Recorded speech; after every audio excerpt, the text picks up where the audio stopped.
$5,000. Cash payment to anyone who can prove that what lying son of a devil Farrakhan is preaching is consistent with the lessons, supreme wisdom, of Master Fard Muhammad Elijah Muhammad's representation of his teacher Master Fard's teachings.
All right, Assalamu alaikum, brothers and sisters. Had a slight technical problem here. Be right with you in 1 second. Okay, where is it? Okay. See, it says-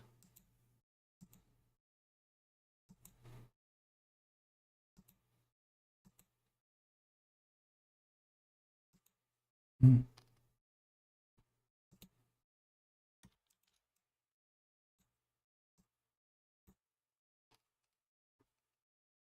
Hmm.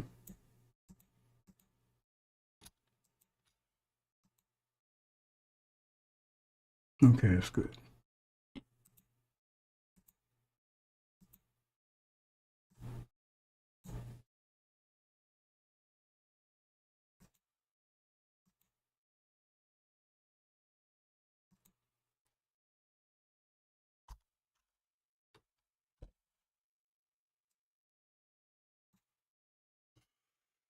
Right.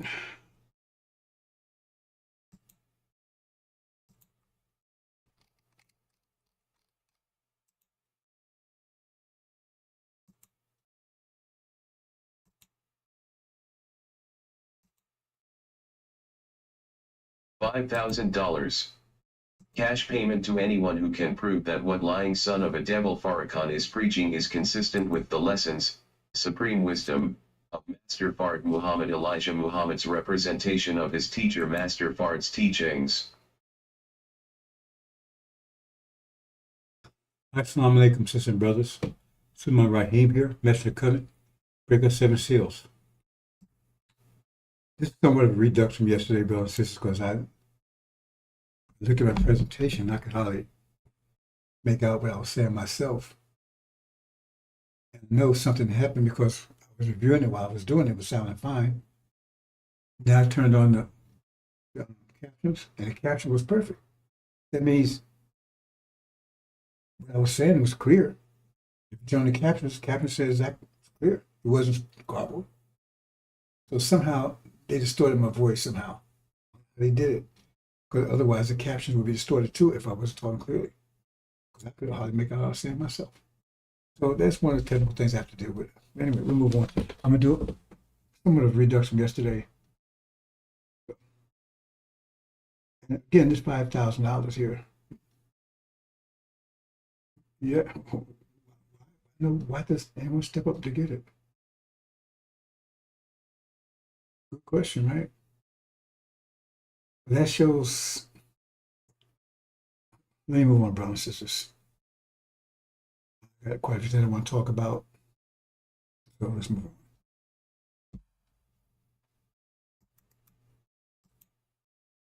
Do you then believe in a part of the book and disbelieve in the other? What then is the reward of such among you as do this but disgrace in the life of this world, and on the day of resurrection they shall be sent back to the most grievous chastisement? And Allah is not heedless of what you do. 86 These are they who buy the life of this world for the hereafter, so their chastisement shall not be lightened, nor shall they be helped.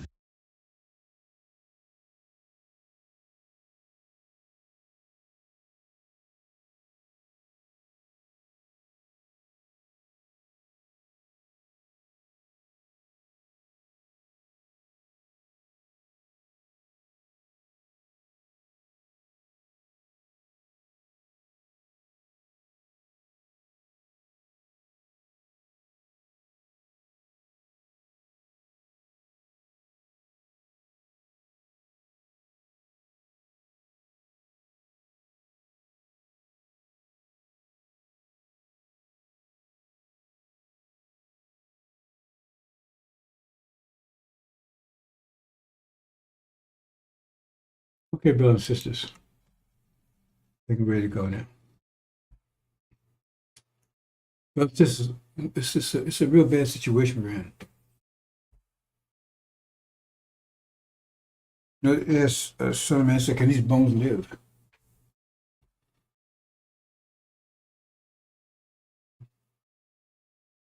They did so much damage. So much damage. Now, people don't know the condition they're in. They don't know they're dead. And that put the son of man in a very, very bad situation. Then when the God came, he wanted to see what was going on. Then he left the messenger. He told the messenger, he told him, you got the hardest job ever. Any messenger ever, you got the worst, hardest one. All the works that Elijah did, I mean, Elijah put his heart into it. He didn't back up one bit. He went toe-to-toe with these devils. Throw in the prison, jail, everything. And he went toe-to-toe with them all the way to the end. They had to take him out because they was plotting against him, if you understand it. Louis Elijah, 5 feet tall, no education. Went to war with the beast. He didn't defeat the beast, but he went toe-to-toe with him. He fought him to stand still. They didn't acknowledge him. They didn't acknowledge him. He changed America. The reason why you see what's going on in the Middle East right now is because of Elijah Muhammad. That's it, false Israel up because of Elijah Muhammad. He changed America. So-called civil rights movement. What was that? Black Star stand up. He gave it focus. In the Injil, he didn't determine that. He gave it focus. So you had two divisions, integration, separation. But he pointed out who your enemy was. Yes. Went toe to toe. If people don't recognize that, they don't understand where this little man by himself took on the beast. He didn't defeat him, but he fought him to a standstill. Then you got stupid ass, no good, lying ass, Farrakhan, weak, coward.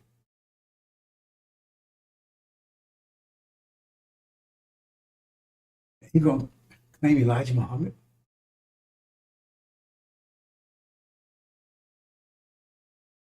He couldn't wait. Let's no fight. I love you, devil, right? No, don't hit me. I love you. You're my brother.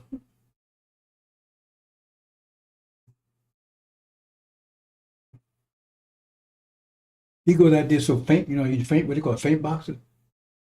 You don't hit anything. Because if it's all these lectures, right? I talk tough, but at the end of it, yeah, but we got to see America great. We got to see America come back. We see, this, what they call it, fate? I forgot they used to call that fate. We want to talk about that. Because it's all about the Benjamins. With them. Even Wallace. They tore the nation down. They don't talk about that part of it. Why don't talk about that part? What happened? Oh, the nation fell. How did it fall? Farrakhan claimed he was the man. So how come you hold it up, Farrakhan? Elijah Muhammad, you was the top minister, so in this act, you're supposed to hold it up. Why didn't you hold it up? No, you bent over and had your head between Wallace's legs. Going to work. Oh, Wallace, please, I love you. Can I do more for you? Him and Wallace just ripped the nation. Wallace ripped it off, and no, Wallace actually did it. But Farrakhan was standing right there with him. His little butt buddy. Yes, right. I was there. I saw it all. He led the way. Farrakhan followed. Took all the money, ripped the nation off, destroyed it. Bad-mouthed the messenger, bad-mouthed the Master Farrakhan Muhammad. Right there, all of us both together. He's following Wallace's lead. We got pictures of him on video. He followed Wallace's lead.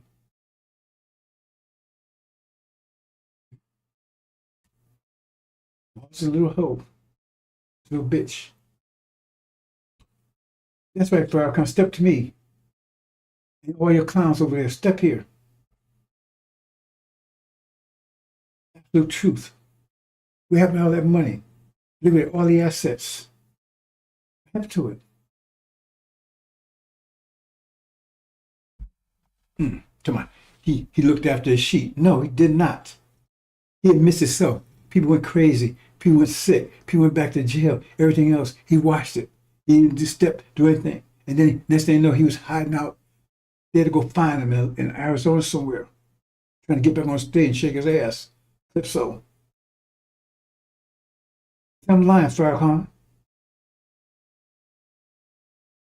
They went to get him because they couldn't make any money off of Wallace.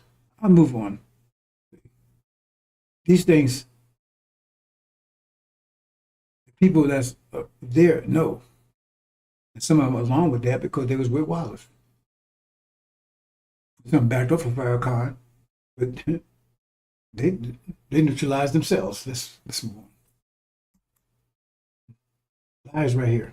It says those who believe in part of the book, disbelieve in the other. We're going to show it's easy. Just read Exodus. Just read Exodus. If you have the ability to read and you have eyes you want to see, just read Exodus, and you see right away they believe in part of it and disbelieve in the other. Right there. And it said they go grievous chastisement. It says it's so clear. All this, that's why Elijah Muhammad said, truth be made so clear, and the fool would not err. Fool would not err. Truth made so clear, the fool would not err.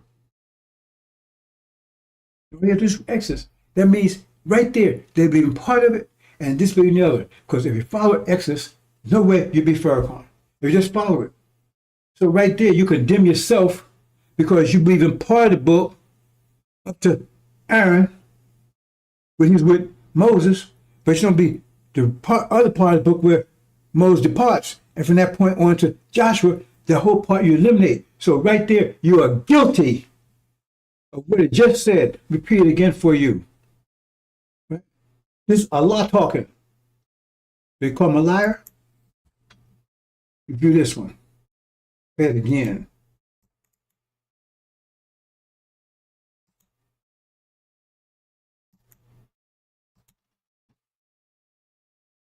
Do you then believe in a part of the book and disbelieve in the other? What then is the reward of such among you as do this but disgrace in the life of this world, and on the day of resurrection they shall be sent back to the most grievous chastisement? And Allah is not heedless of what you do. 86 These are they who buy the life of this world for the hereafter, so their chastisement shall not be lightened, nor shall they be helped. The proof of that, just read Exodus. Because they believe in that part. They tell you they believe in the part up to Aaron. So right there, case closed. And so if you're still with them, you're part of that. Because that right there shuts you down.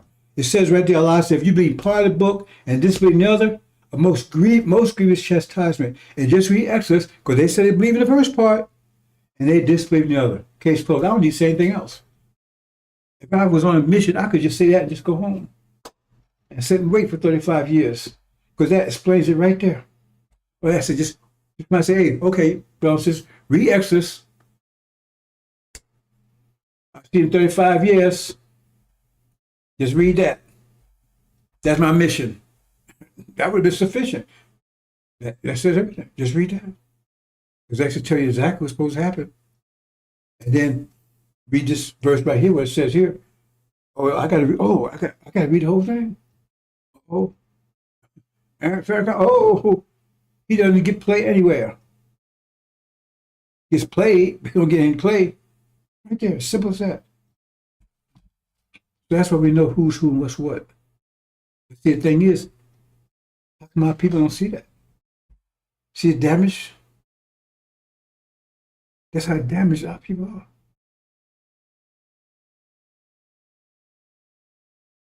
Soon I'll be the first one to rise amongst the dead. And he has observed that for 30-some years. That's a lonely job. Lonely. And plus, on top of that, they're in an emotional state. Not only is their mind twisted, but they're in an emotional state. So therefore, that's why it says in Daniel, right? They took him through him back to the lions. Because the lions in an emotional state. This is the lion going to kill Daniel. That's what, if you understand Daniel, the lion's den, that's the whole point of it. Throwing back with the lions represents the original people. But they're in an emotional state. Their mind's back. We're going to say it in a minute. And so they're in an emotional state. But they're vicious. Because they're beasts at that time. Without their mind, without the mind, you're a beast. That means they're in a beast state. He said, throw them out with them, and they sure gonna tear apart. But they didn't, because he knew how to protect himself. That was the age, and that was the aim. I know in the 35 years I talk to people, you'd be surprised if I don't talk about my experiences. My experience with 35 years with Black folks war. Oh, I've been at one came at me so viciously. I ended up getting an ulcer because my family, everything was at risk. I got made false charges against me and everything. I ended up going to court, all this kind of stuff. That's just one of the things I'm telling you about. So it's hard to talk to. It's hard to talk to people. It's impossible, really, because they automatically go to emotional level. What they got to hear, what the Easter said in the scriptures, I have much to say to you, but you can't bear to hear him. And when you can't bear to hear something and you're in an emotional state, that means you're going to get violent. So you got to be careful dealing. So Suleiman had to be careful dealing, right, with his people. That's what he's told us. Is don't let their heart stares. Don't let their heart stares dismay you. He said they're like stone. Their head's like stone. But we may get here like flintstone, because flintstone breaks stone. That's what it says. That's what it says. States the Levites would be in.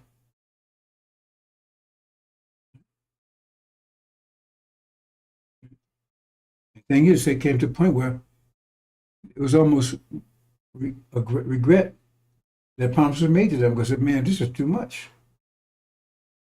Because remember, they're not part of the Shabazz. They're not part of Shabazz. But they said they want to go along with them. We didn't ask them to go along with us. We need them to go along with us. They want to be a part, so okay. We accepted them. They're our brothers. Esau. They said, no, we want to go with you. We don't want to stay here with them. Okay, you do that. But their side of the bargain was they had to respond. But somebody would be sent to them. Messenger, everybody. The God came to them. They didn't go to the elect. They came to them. They came to Elijah. Elijah's a Levite.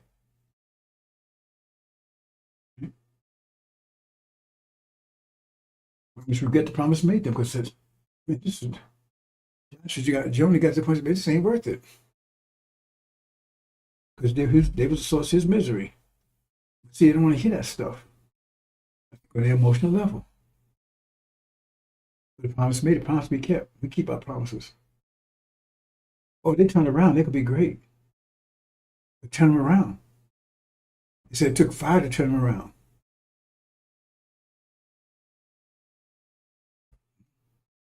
So they said, if you read the story about Mr. Covenants, I assume I said they put him to grief.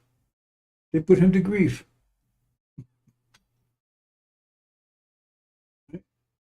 Say it says in that city he wanted to kill himself.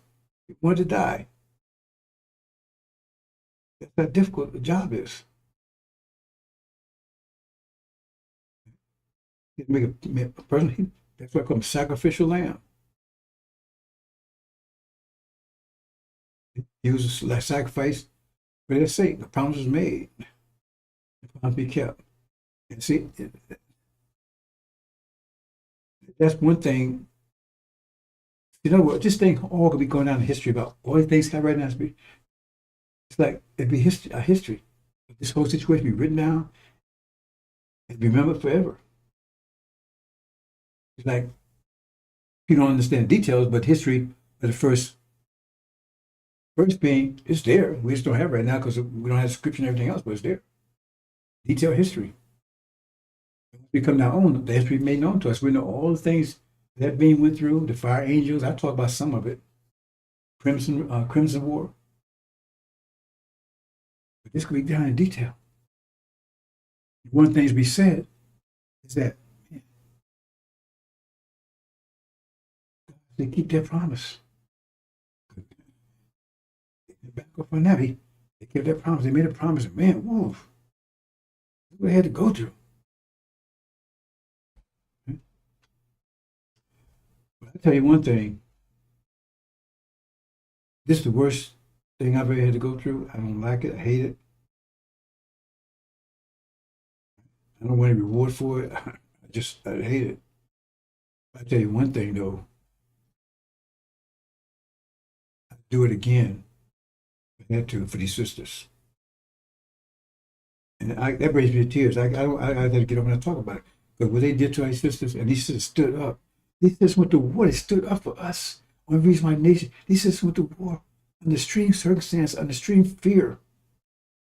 We talk about their emotions. Yeah, they was a little more emotional. I mean, there was more fear, greater fear than us, constant terror. We wouldn't be here but for them.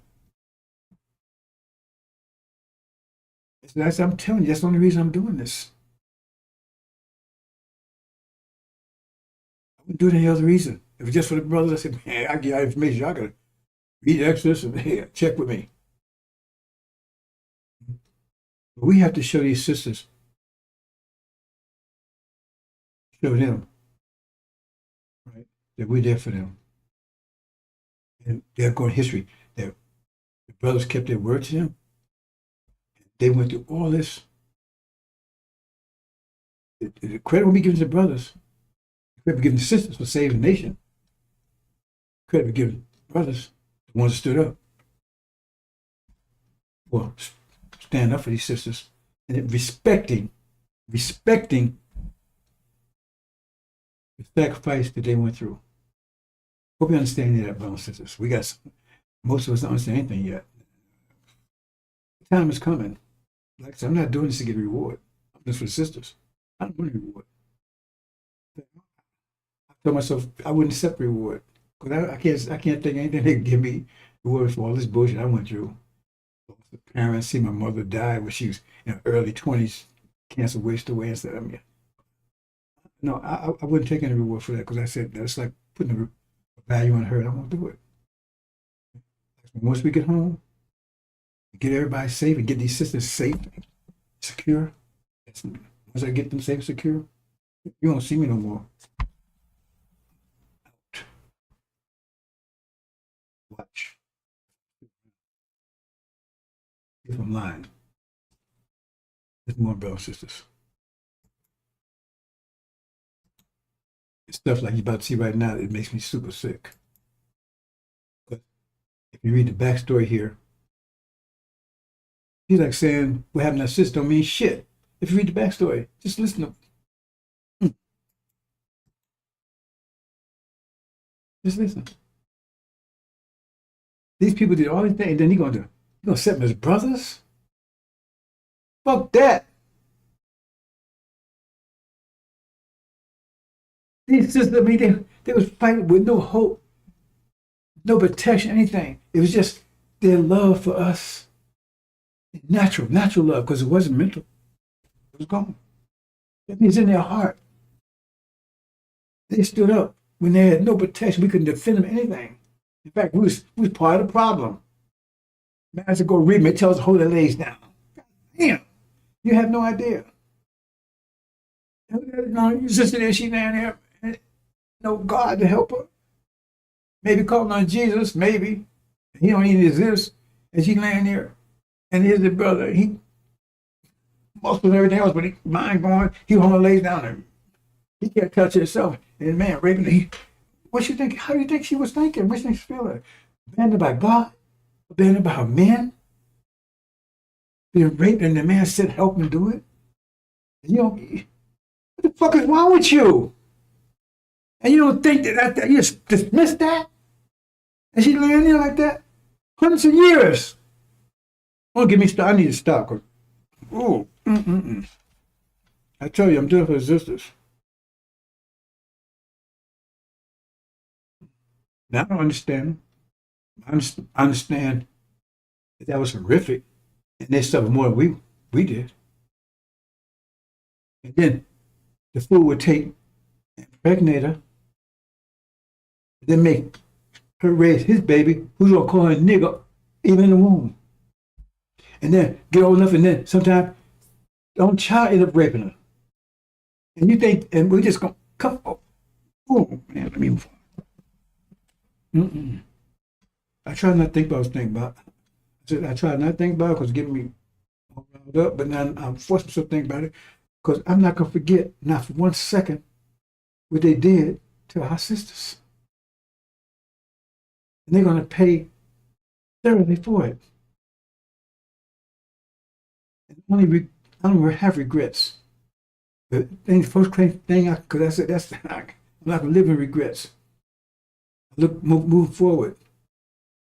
But the one thing concern I have is that from my point of view, I don't want sisters to even go through tribulation. But I know they got to come up to this, they got to come up to this, like, come to their mind, that level. They got to come to their mind level. I just take them out here, but I don't control them. I can't tell Master Problem what to put on it. That's on it. Now, if that conversation comes up, I'm advocate, take them out. We work with them when we get home. That's the only thing I can do, because I don't tell Master Problem what to do. He's the God. He's the God. He don't make us about it. He ain't asked nobody to worship him. But I'm in submission to his will, because he's the God for this period of time. There's no issues with him, none whatsoever. Okay, here we go.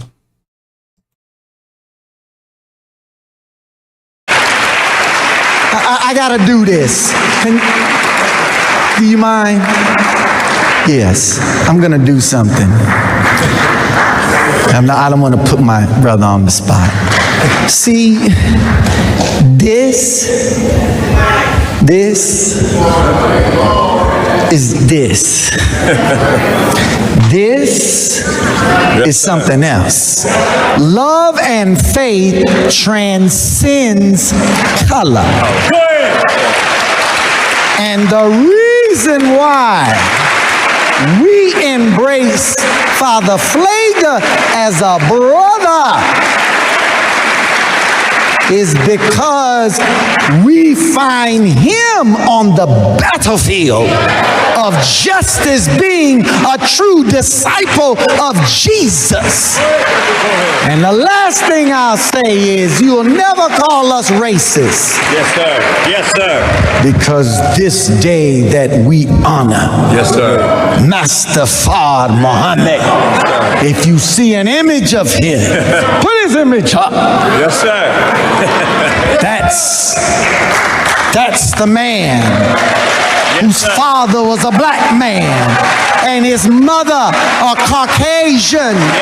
And how many of us have a parent that's a Caucasian or grandparent? It's not about color. It's about our submission to the will of God. And in that we find common ground and unity. Yes, sir. So I'm only one shade lighter than you, so. And Mustafa may be 4 more shades lighter. We a family. Yes, sir. Let's stay a family and be a family and love each other as God would have us to love each other. We love you, Father. Happy Savior's Day. Thank you. I had to do that. We love you. One more time, brother.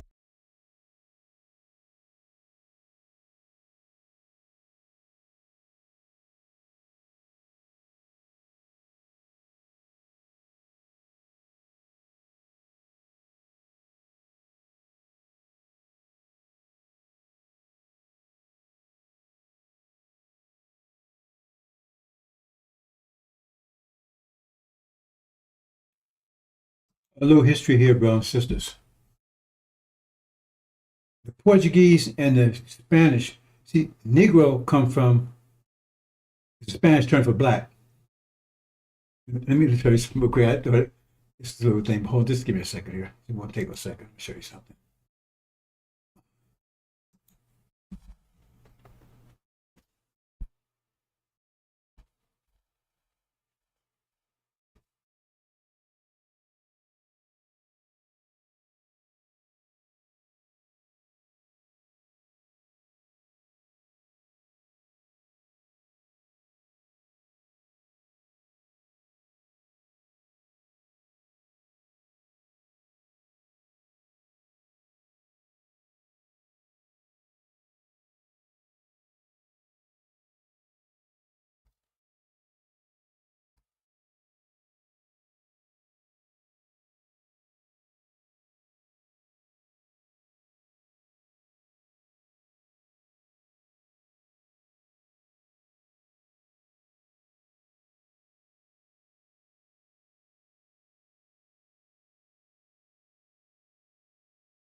I don't know if you can see this or not.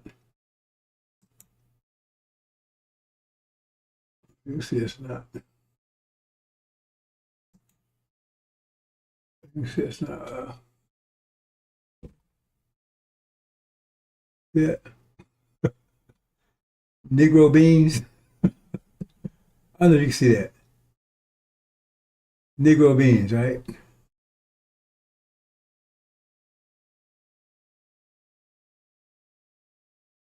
Yeah, I was kidding my wife about it because she bought from a Spanish store. It's black beans. I guess frijoles, it means beans, Negroes. Because the Spanish and the Portuguese, they started the so-called slave trade. And just a little history here. The thing is that the Moors, which was Muslims, you know, I'm not sure if they had Sunni at that time, right? But anyway, they was Muslim, and they came out of Morocco. They call them the Moors, and Moors also word means black, right? That's what they call them the Moors. They call them the blacks, and they ruled Spain for about 700 years. They were defeated in 1492, the same year Columbus sailed for America, right? When they defeated, the Spanish wanted revenge. Now, Morocco is on the northwest coast of Africa, top north, right there. You know where Morocco is, right? Just below Egypt. So when they went and captured blacks out there, brought them over to America, that's where they got them out there. And they call them Negroes, because that's the word for black. Right? That's the Portuguese and the Spanish. They set the stage for slavery. Then Gog and Magog took over. And they just bastardized, they took Negro and took it to nigger. That's where it comes from. Okay. So just a little history there. So, well, okay, that clown that you just heard, right? See that clown? Well, okay, let me put the reason I'm saying that is because the Portuguese and the Spanish, they were all Catholics. And the Catholic Church is the one that sanctioned what they was doing. Because I keep telling you, religion was the justification of the Holocaust. Capitalism was the economics system of Holocaust. Maximum profit, minimum overhead. The word capitalism didn't exist until so-called slavery came into existence. See? So you're going to tell us that's the brother? Yeah, brother, no bullshit. The Catholic Church is the one that authorized it. They get a justification for it. And Gog and Magog, right?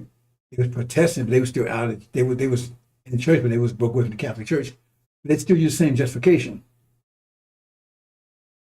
The main justification came from the Portuguese and the Spanish, which even today is still Catholic. Okay, so history there. And this is Farrakhan.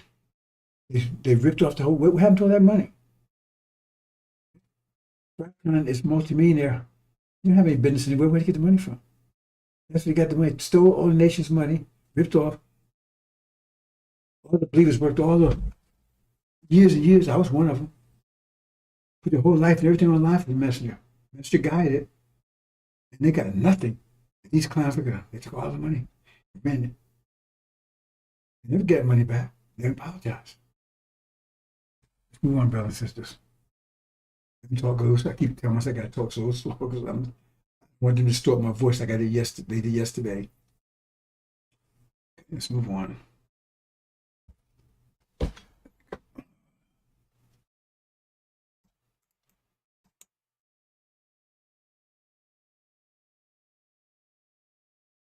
Okay, we want to talk about Joshua. That's the main subject. Like I said, it's a redux from yesterday.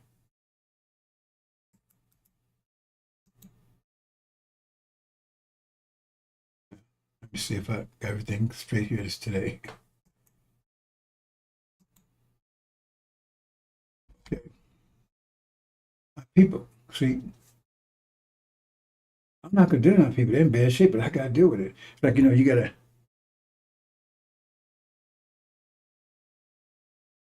That's full of shit, right? When somebody left the house, good house, but they put shit on, so you got to get it out. So if our people wasn't worth anything, why are we going through all this trouble?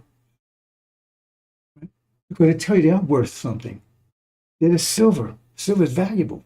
They just don't know it. The gold and silver.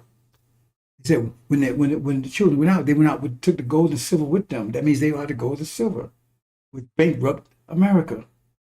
Why? Because we're the gold and silver. You think you actually took literal gold and silver? No, you are the gold and silver. You're valuable.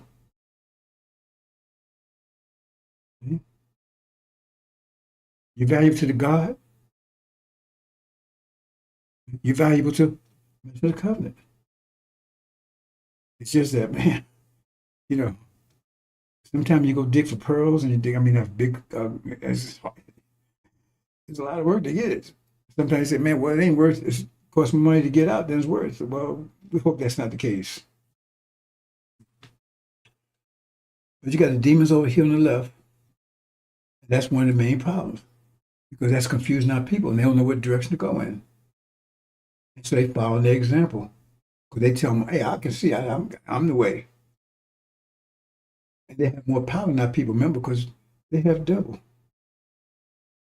I never talk about that too much, but because, like I said, I've been told, my wife told me, you assume too many things, you assume people. I said, well, damn, that should be obvious, right? If they're demons, that means, right, they like the devils.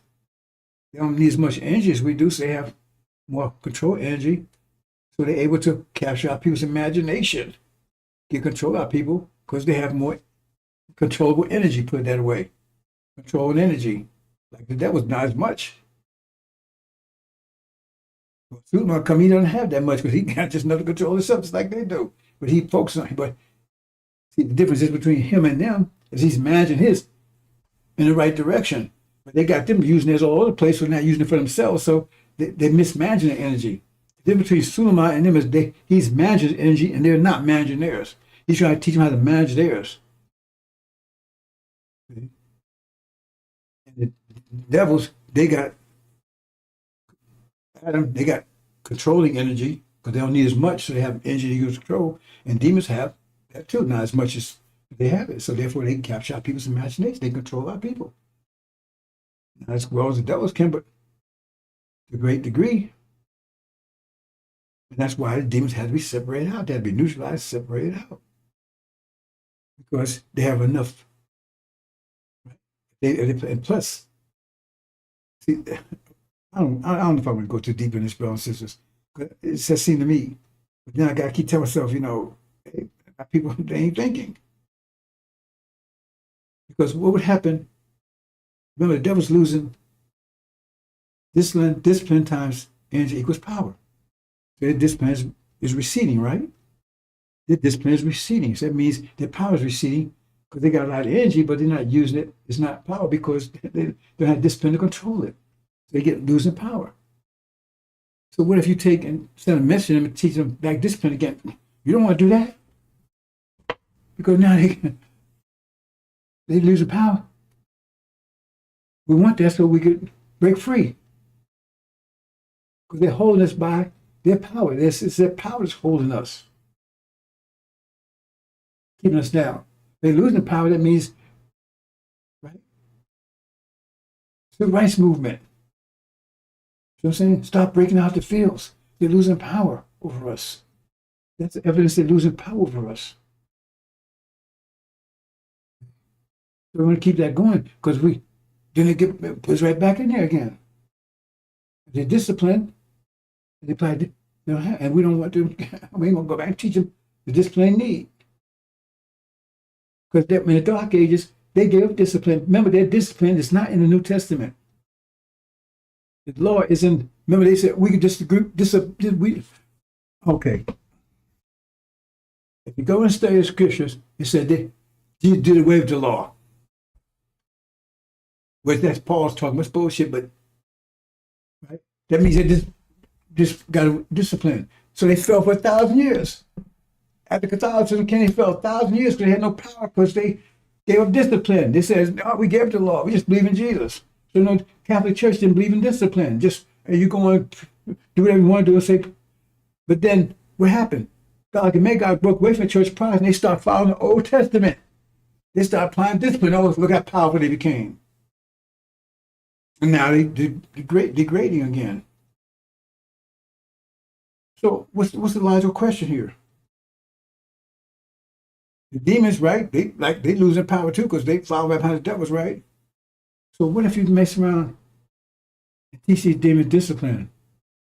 You don't think these things true? I said, what happened? That's what got me Elijah Muhammad. Him they got discipline. They fucking us over. Farrakhan.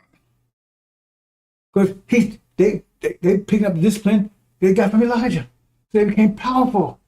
Powerful enough to drag us down, control us, and take control of the nature of Islam. Understand? Oh, here we got camera issues again. Hold on, brothers and sisters.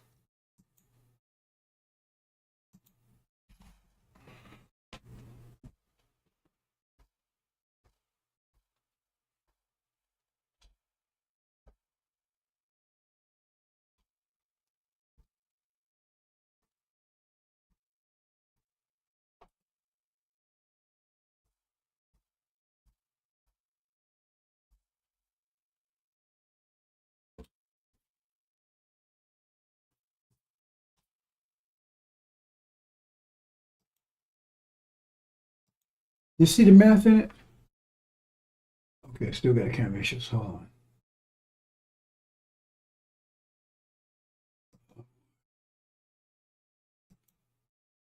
Mm-mm-mm.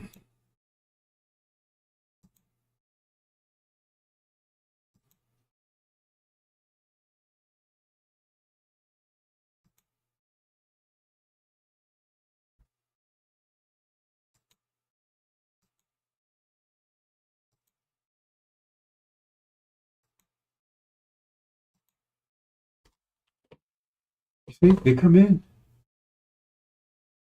because discipline they got, applying the discipline that Elijah Muhammad was given to the, he supposed to teach both the chaff and the wheat, and that gave them power over our people. Main demon. That's why he had the power. Every mark he had power over us. He had power over our minds. Because using the teaching and everything, using that and the quality of his power to control us. Hope you understand that. Maybe you do, maybe you probably don't. Like I said, so many things, so many ways to explain this, bro. And I said, well, maybe let me explain that way. Maybe that might move somebody. Because that's not against anything I'm teaching. I said the reason they have power for us because they had more energy. They didn't need as much, so they could use the energy for control. And plus, with the discipline they was given to the prophets, they gave them the power to control us. Well, that applies to demons too, wouldn't it? That's so right. Because Elijah couldn't control the demons either. Said he couldn't control them. He said it took Suleiman to control the demons. So therefore, he was infiltrated by demons.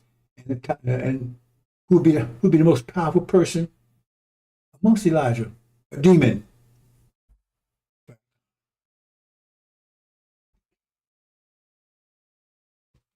So much, brothers and sisters. It says only one could take him down. His son of man would take 35 years to do it.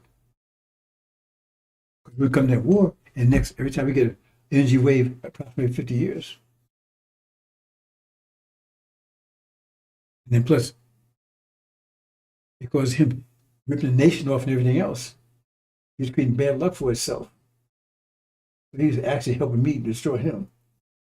Because right now he's shitting the piss. Let me leave it alone, bro. I don't want. There's so much going on. So this condition right in the middle way is condition our people in right here in the middle. Jews. This right here, you look almost like a dress on, don't it? Confused, staring at you. You got to snap out of that.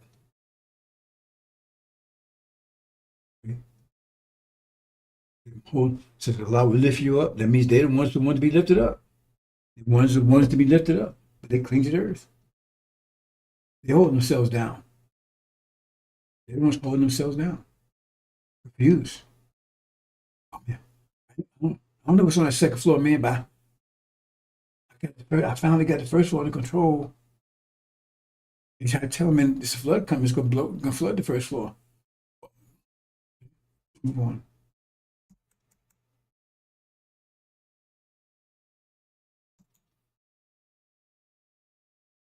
So here, now see, this is Daniel.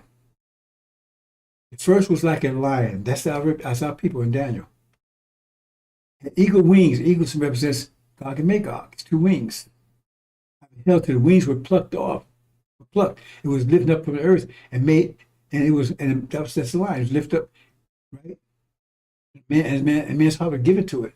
That's our people. In other words, if you, right? God can make God got us. They'll be plucked off of us. Right? See? The man heart is man mind they're talking about. That's where our people are right now. Who plucked off the wings? See? The wings were plucked. Who plucked them? That's messing the covenant. That's what Daniel says. So if our people don't have the right mind, that means and so they wouldn't be given their right mind until the four winds blows. That means our people don't have the right mind. And when I talk to them, our people to be careful how to talk to them because I know they don't understand what I'm saying. They may think they still understand what I'm saying. They're looking at me, staring, but they don't understand. Because you can watch their reactions. They don't understand what I'm talking about now, but I got to keep talking because it says something that's like passing out seeds. So seeds take time to grow. You plant the seeds because see, their brains are fertile soil. But you got to get that seed in there. And their mind is right, trying to keep the seed from getting in. That's part of their mind. Mind determines the information that gets in.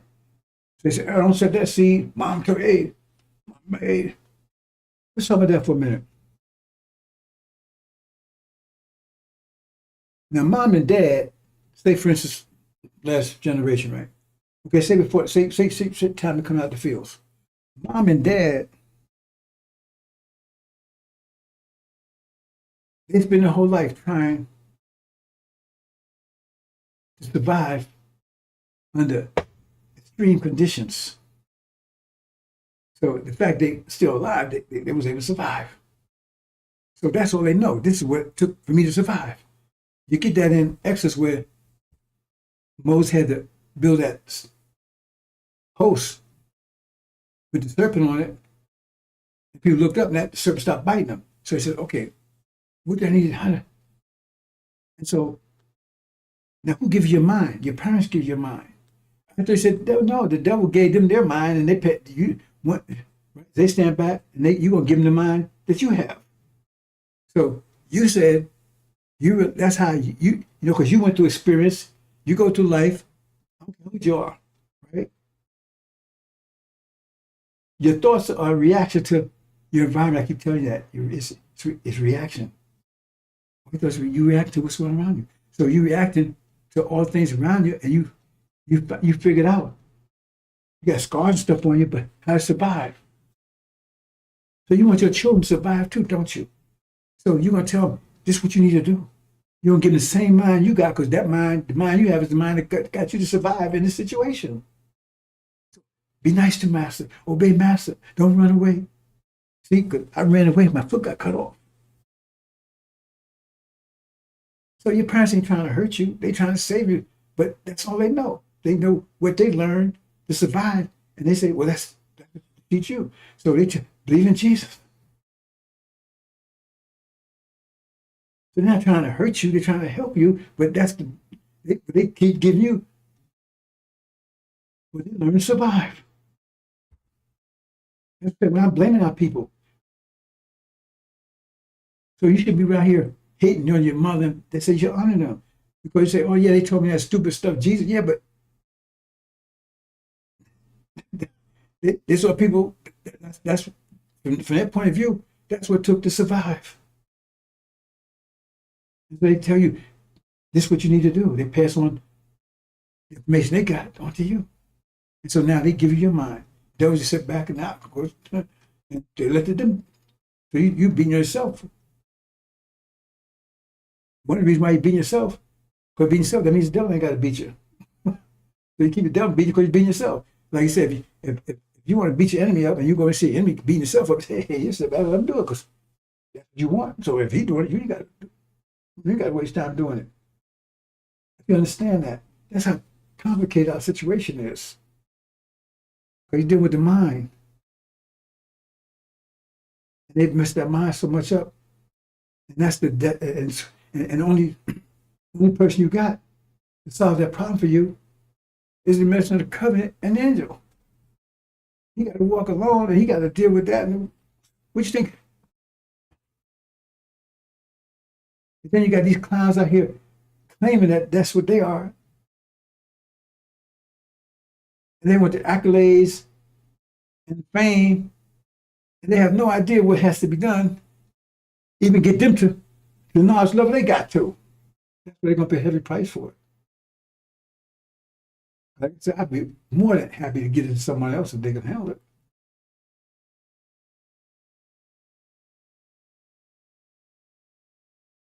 It says when our people get home, especially females, to get the verse, it says they're going to be crying and they'll be crying foolish, weeping, because they're going to understand what Suleiman went through for them. If somebody would do that much, go through that much for them. That's what it says. I think I showed the verse a couple of weeks ago. I'll find it again. They'll be weeping and wailing. Once you get home, right? When they consider, because they don't understand what he has to go through right now, understand it. They have no idea. They see all. But they don't see anybody else stand up and tell them what they tell them. In fact, this other clown, oh yeah, I'm for women, yeah. Just send me some money. Let me move on. But anyway, this stand just says about you have to get your money back. You won't get it back in a minute. See? And this is another thing, see. You got these people talking all this stuff. They don't know scripture. If you understand scripture, I'm not going to, right? But it's talking about there was a vision of mine head in my, there was a vision of my head, there was a vision of mine head in my bed. This guy that works quirky. I saw and behold a tree in the midst of the earth, the height thereof was great. The tree is talking about us. Same thing talking about in this is Daniel. Same thing talk about in the Quran. It says don't mess with that tree, right? The tree was grew and was strong. It was height thereof reached to heaven. That means this was a great tree. That's us. We're the only nation actually grew the entire world. Right? And it's reaching to heaven and sight thereof to the end of all the earth, covered everything. You say darkness covered the face of the deep, covered everything. That's us. The leaves thereof were fair, and the fruit thereof was much, and it was meant for all. Everybody lived under our control. All the beasts of the field had shadows under it, and the fowls of heaven dwelt in boughs thereof, and all the flesh was fed of it. It means everybody lived under our tree. They ate everything. Everyone had control of everything. Right? It wasn't any capitalism, it was food for everybody. It comes for everybody. It comes for the beasts, the birds, the people. I saw an vision of my head upon my bed, and behold, a watcher, holy one. Remember the holy? They tell you, just remember this Daniel. And they said to bring the power of holy ones. So we know who holy is. The Holy One came down from heaven. He cried aloud and said thus, he hewed down the tree and covered its branches. That's our brothers. They don't want to cut us down and threw us into hell. See, they don't know this stuff. But if you've been paying attention to Injil, and I've been telling about Daniel, I tell you to bring the power of holy ones. You know holy ones is, this is Daniel. So I tell you holy ones, that means it's an Arab. The Arabs did this. They cut their own us down and took it, right? And hewed the tree down, cover its branches, and shake off its leaves, and shat all the fruit, and let the beast get away from under it, and foul from under it. For our nation.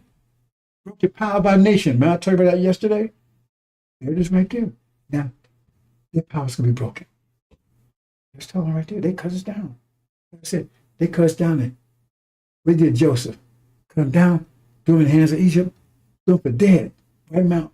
Took everything he had. It's the story right there again. Story right there again. Now they got to pay for what they did. Story there, right? Story right there again. The Holy One.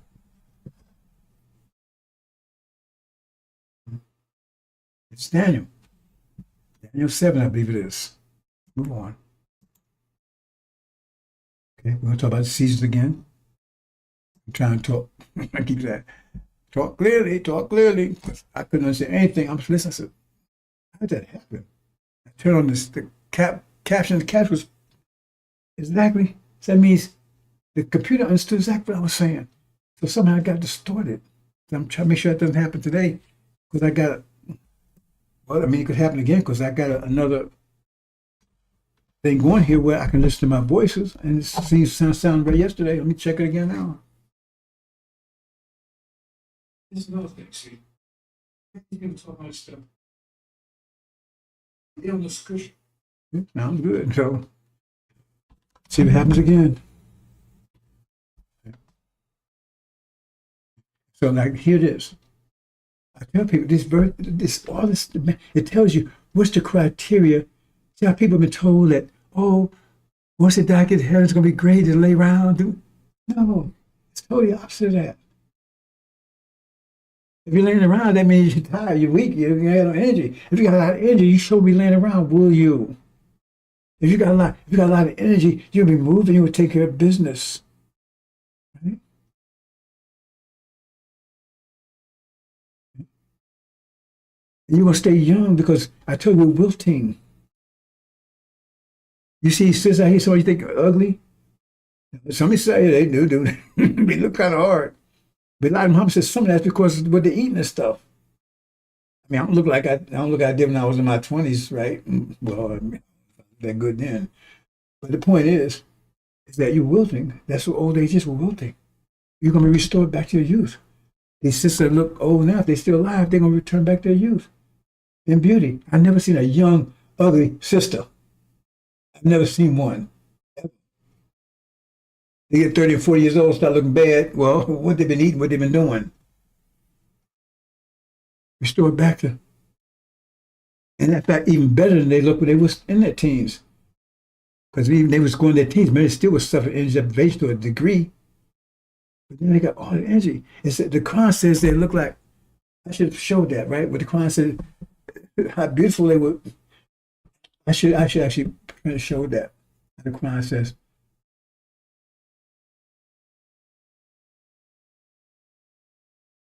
you strong, they strong. And that interaction will be so powerful. That's the one thing that bothers me.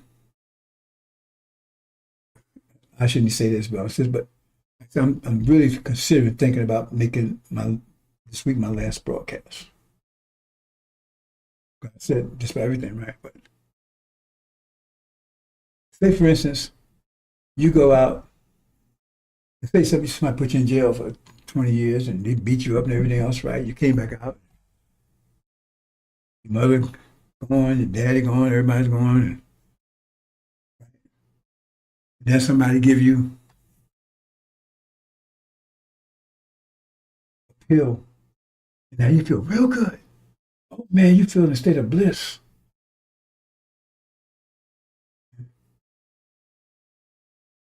So now you forget all that, right? Because you feel so good. But you still went through all of that. I shouldn't talk. Something I shouldn't even talk to you about. No, I shouldn't get to that.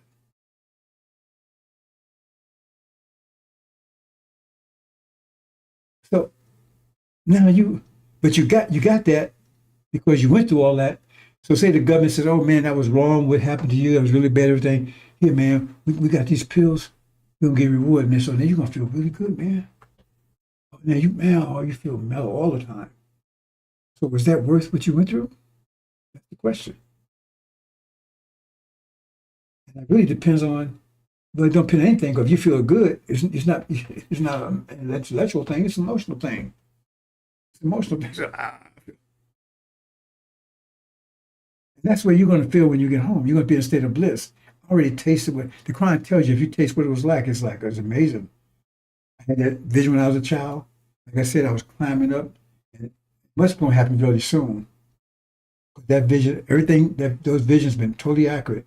I told you I had the one where I was climbing up the mountain, and it got darker and darker and darker, and I just got weaker and weaker and weaker, and I couldn't see anything. I couldn't see the mountain. I could feel it. I was on it. I was actually crawling. I couldn't see the light. I couldn't see myself. I couldn't see anything. I couldn't see the mountain. I'm just climbing back. I got to the point where I just couldn't go anymore. All my strength was just gone. And somebody got inspiration, just you climb like that, right? Inspiration, I'm down. So, one more step. One more step. Boom. I touched the top of the mountain. I didn't know I was at the top. When I did, it was like, rainbow, but like the circles came out like that. Slow. It was so beautiful. I mean, I never felt like that in my life. I don't know what crack's like, man. I don't know, it can't be like that. That was so amazing. But just before that, I was like totally wiped out. And then all of a sudden, oh man. I was a child at the time, so my husband was still alive. Well, I think it might have been doing it because I was still living in the same place. It might have just, I don't know, it was close to time. I think she's in the hospital. I know it was during that time. And so, man, I never felt that again. I had a couple of visions. I felt a little something, but not like that. Like I said, I was a marijuana freak when I was in Vietnam. It wasn't anything close to that. Not even close.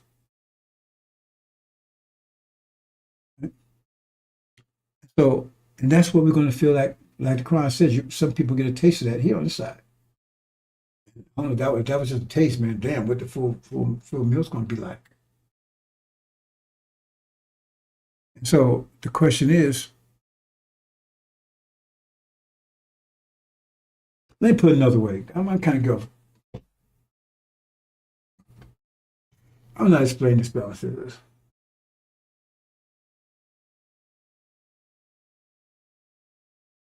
Say you dig a hole. The deeper the hole is, so you're going to dig a hole and this might come with you with gold. Then dig the hole, there's more gold you're going to get to fill that hole up, right? There's something about yourself that you don't know. You may not know.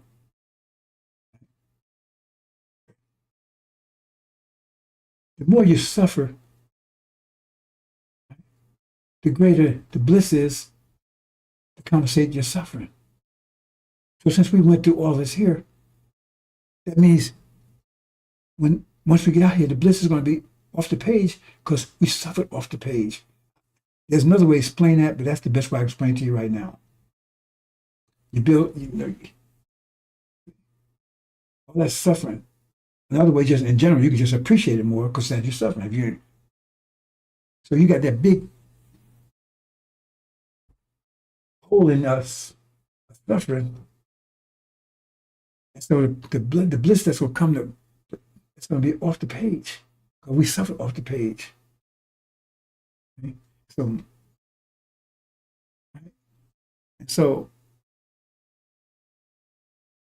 from a philosophical point of view, a just point of view,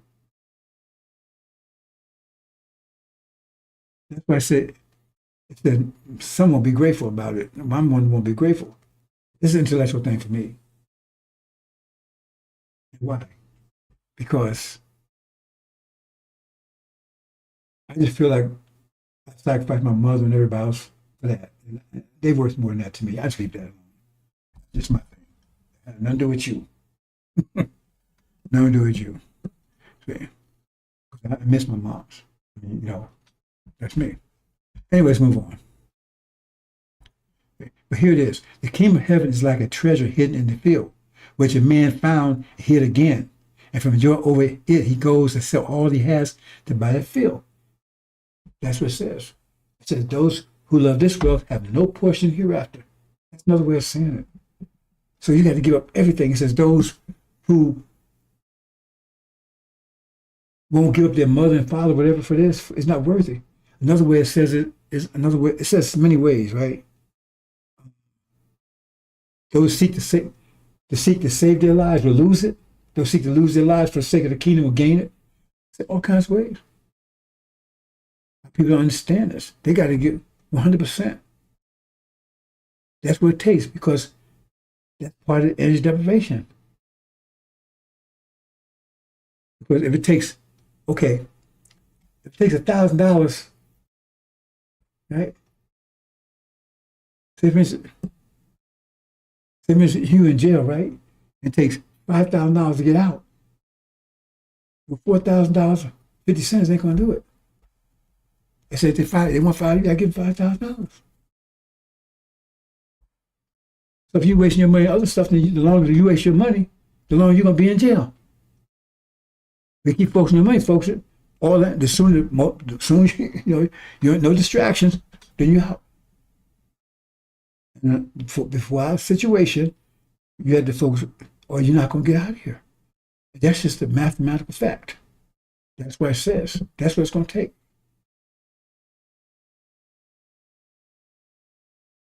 That's one of the reasons why Suleiman tape spend this to get that message to you.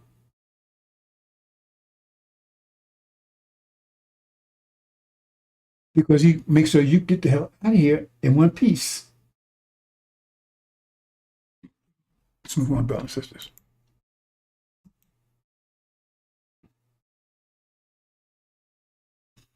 And we talk about seasons again. We're in the winter season now, 6,000 years. Spring is coming. The signs of spring are there. Spring, right?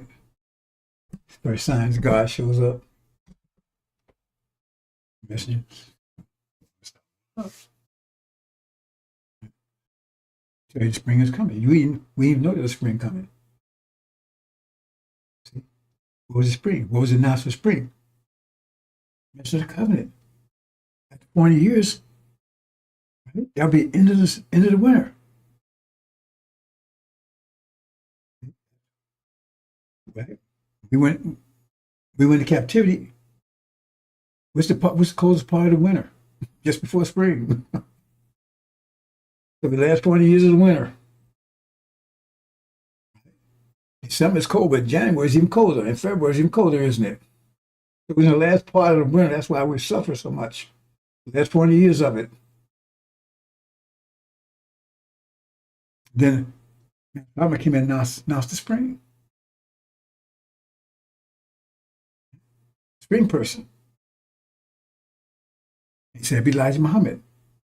Spring is coming, spring is coming. We didn't know there was a spring. We thought winter was it. They thought that was it. We didn't know anything about spring. So now, to get you start preparing for the spring. Some of you are not convinced, so you hold on to the winter. And then you destroy it with the winter. Because you got to give up that winter. I know someone said to me a while back, says, I thought you said you got to give up everything. I said, I did. Well, man, look at you, man. You're doing all right. I said, yeah. Exactly. Because I'm moving. This is stuff that's motivated by the spring. I'll get that. Okay. Right? I said, do own a house? No. I don't need this stuff. I still got to eat. Because they couldn't understand, why you lease all the time? I said, I don't own stuff. I just have what I need. Get the hell out of here. But what you're seeing is, I shouldn't even go into that. Okay. Say, for instance, I got control of my energy, right? So I'm moving. So when you look in your mirror, what you're seeing is how well you're controlling your energy. That's what you're looking at. That's how you controlling it. You look at your circumstance around you, how well you control your energy. So it doesn't matter, right? If you control your energy. So, okay, the simplest way of saying is, I've been saying, I know why I keep saying why I guys keep explaining this stuff, right? It's so simple to me, but again, We hear and they control our energy. So they say you got $1 million worth, but they won't let you buy a gold mine. You're going to buy a shit farm. Okay, so, but you got discipline, so you got you got control of that shit farm. But it's a shit farm, but that's all that's only quality you have. But if you don't have any discipline, you might have a gold mine, but you don't have control of it. So once you got started discipline, you see things around you more like you want it, no matter what situation you're in. Here, what you're seeing is how much you control the energy around you. And right now, the energy around us is the quality the devil's given. But I have control of my aspect of it. Does that make sense? You know, I get people to say stuff. I run into people every now and then, right? And they you know, and I don't really talk to people that much, but I run into people every now and then. A little stuff come up, and I get little remarks every now and then. They won't come and get the $5,000, but they think they got me. Man. In other words, I'm supposed to be living in the streets. I don't want this world's life. What you're seeing is my control of the energy that's around me. How much of I control. The devil still control a lot of it, but how much I'm able to control. And once you're disciplined, that happens to you. But right now, things not working well for everything because the devil's controlling your energy. You're letting them control it because you have discipline to control it. If that makes sense to you or not. So the way now I don't know how much this Elijah knew. The way he said it was, he said, you will glow into the hereafter. That's the way he put it. You will glow. I didn't say, what do you mean you glow into the hereafter? He said, you glow into the hereafter. You will glow into it. So if you start getting disciplined in the winter, that means now you control it, that winter around you, but you're moving towards the spring. But if you stand in winter, you're going to be destroyed with it. What you're seeing is how much control you have your energy around you. I can't make it any simpler than that. What you see, when you see a person, you see how much control they have the energy around them. So if their thing's not working well, it means they don't have control of their energy. Because everybody got the same amount of energy. How much control do you have of it? So I'm not mismanaging my energy going here, spending money going. No, I get people coming all the time. I think they're trying me. I had this brother, he said, hey man, I got some tickets, man. And he had some tickets to go to some game or something. Gonna give me my wife, I think it was about $400 or something. And I said, man, I don't do that. I don't know. You know. I get stuff like that all the time. So I said, no. With a very simple life. Very simple. So we don't mismanage our energy. Don't abuse it.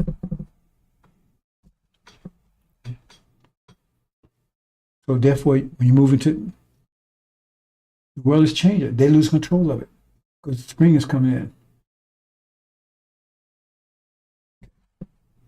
When you see spring, there's no winter. You saying winter there? They're going to resist that. You're the one that's going to bring it in. So they're going to get rid of you. Because you're an enemy. If you understand these things, you understand the danger we're in. Because spring is coming in, they can't stop it. So every day, you're more of a danger to them.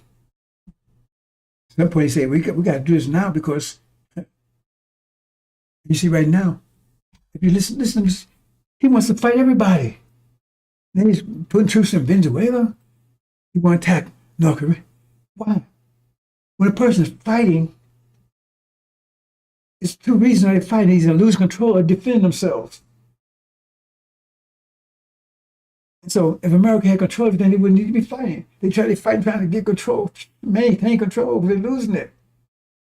And pretty soon, right, they're going to focus on you, especially once this war resumes. And you better be ready to protect yourself. And then after 6,000 years of spring, then go into summer. Move on, brothers and sisters.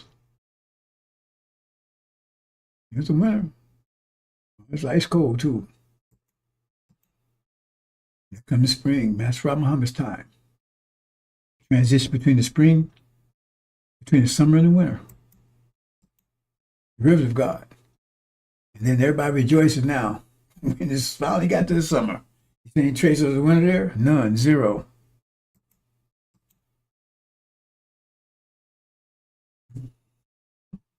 Again, you have to understand the mathematics of your existence. Why do you need to understand this? What does it say right there in Genesis? You can have control of everything. Doesn't it say that? It says male and female, and we'll get control of everything. Well, how are you going to control it if you don't know how? You can't drive a car. You can't. How are you going to drive a car you don't know how to drive? You got to know how it works to drive it. So you have to know how the universe works. He said you won't have control of it. That means you've been one of those who are everlasting shame and appallment. You're just a gorilla in a zoo, because that's what will happen to you if you are part of a shame and appallment. What you think? They will let you walk around amongst us? You be somebody that people laugh at and carry on, because you're just an ape. That's what makes the difference between you and us. So you got to know how our universe works. And they're not telling you. Talk to Farrakhan, they have no idea about electricity. They don't know the hell they're talking about. Listen to these clowns. They're talking this stuff, they have no idea. That's why I say a thing says, you don't know shit. They don't know and tell you how it works. And and it's simple. But you got to know it. To take control. How do you think you're going to take control? I'm going to give you a car, but you can't drive.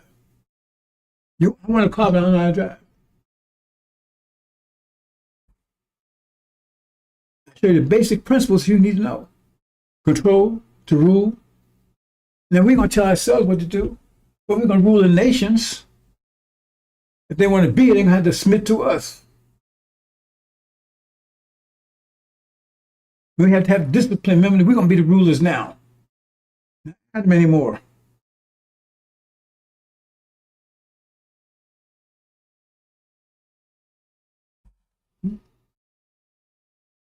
Pressure. Force.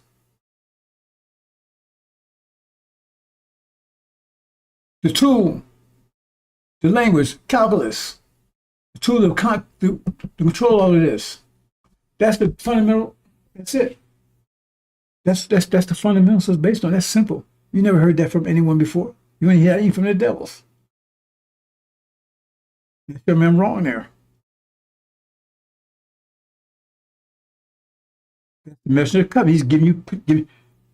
It tells you ancient days he gave you the kingdom back. How he gave the kingdom back, I got to tell you how to control it, how it works. So now you can sit there and look at it and stare at it like those I showed you in the picture a few minutes ago, or you can get on the case. If you want to be the God, said let's make man. If it said let's make man in our likeness, our image, male and female, let's make. That means you're not there. You got to be made. I made with information, but you have to accept it and do something with it. Simple things, brothers and sisters. You don't hear this stuff in these clowns out talking where they're talking. And if we 6,000 years, this probably started 6,000 years ago, and that's where we end up in hard costs have 6,000 years. I mean, he's got 6,000 years to get back out of this thing. So it's reverse of this. So we need somebody's half and half in the positive sense to take us out. Original, right? Half devil, half man. Right? Because that's a demon. Well, they don't, well, you might call it, but it's actually so been man D, I guess you'll call it, right? The opposite, whatever. Because the man's the main part, the devil's the second part. And the demon, the devil's the high part, main part.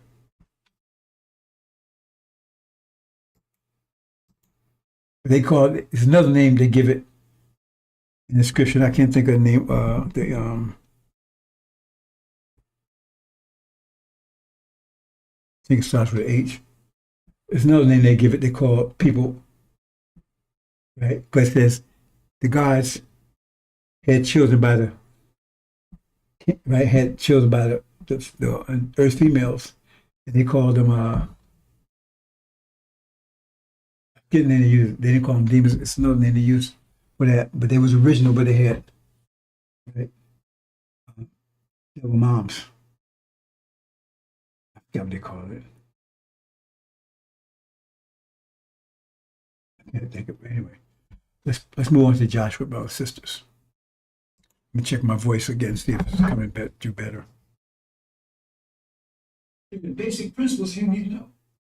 Control, rule, and we're going to tell us clear now. So mess up again, then I guess nothing I can do about it. Now, let's go over this. Exodus is sealed. It's sealed to the God came, and the messenger came. Well, how was it sealed? It was sealed by identity. It was sealed to you, right? And to the world. It's an identity seal. In other words, you thought it was someone else. That's why it sealed you. Because as long as you thought it was someone else, it was sealed to you. But once you find out that it's talking about you, it's not sealed anymore. And so Elijah Muhammad came and started exposing, because they used to see Abraham, but the messenger of covenant had to come and prove it to you. Because remember, what Elijah Muhammad did was reversed by demon Farrakhan. You understand?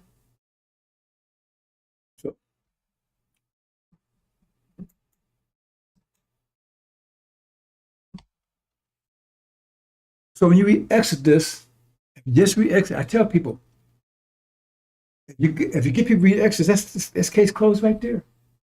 Just follow Exodus. You don't have to. Just follow Exodus. And that's case closed right there.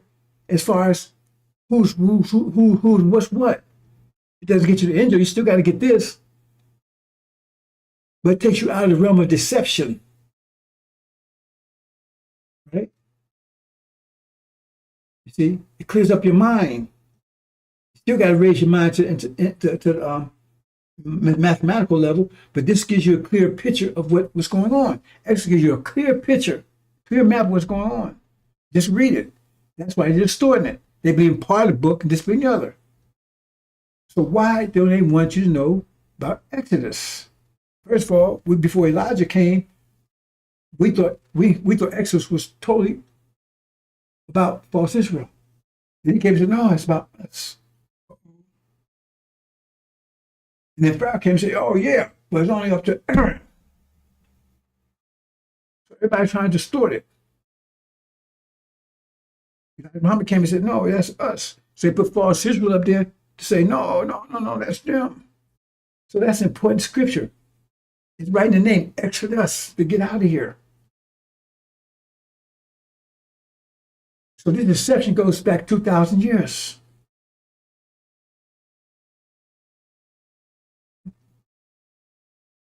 It's about 2,000 years ago. They come and tell you, when the scriptures clearly tell you that the Son of Man will have woolly hair and dark skin. There was where I got a little thing to show it, and this is she kind of, but it's not a major mistake. I think she says he had woolly hair and dark.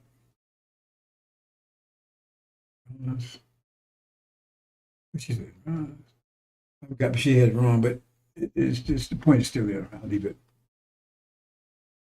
Anyway, that's not the one that's telling Scripture.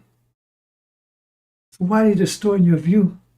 Because remember, the primary person in the Bible, they tell you is Jesus. Right? In the so-called New Testament. Right? Old Testament, the primary person is what? Joshua. Because Exodus is the whole roadmap. Joshua's the one that fulfills the covenant, because this whole thing is about the covenant. Who fulfills the covenant? Joshua does. The whole thing is about Joshua. They don't tell you that. Nobody talks about Joshua. But Joshua's the main person. He's the Messiah. He's the one that gets you home. He's the one that God protects. He's the one that received the mantle from Elijah. I know Sister mentioned about Elias. Right? That's Farrakhan. He didn't see double portion. She didn't elaborate, but she was right about it. I don't talk about that too. There's so much to talk about, brothers and sisters. Right? That gets back to that demon, but that's Elias. That's another story. I got presentation speaks to that. She wasn't incorrect. It's just I thought it was.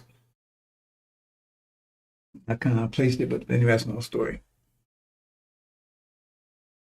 So, why? If we Exodus, so the whole thing is this, because they want you to see Exodus. They don't want you to see Exodus. Because it's a clear map. Once you understand who it is. See, once you understand, like you can have a map and you have a compass, but that map is no good without a compass. Because you got to know which way is north, which way is south, which way is east, which way is west. You have to know which way is what. So you need a compass. And so X is no good if you don't have a compass. That means who it applies to, the time frame. And now we in it. It applies to us right now. And if our black folks saw that, man, they would come together right. They wouldn't have to go to the tribulation. They would come together so fast. They did right now. So they make sure they don't ever get that compass. Never see it belongs to them. Oh, it's false Israel here. See?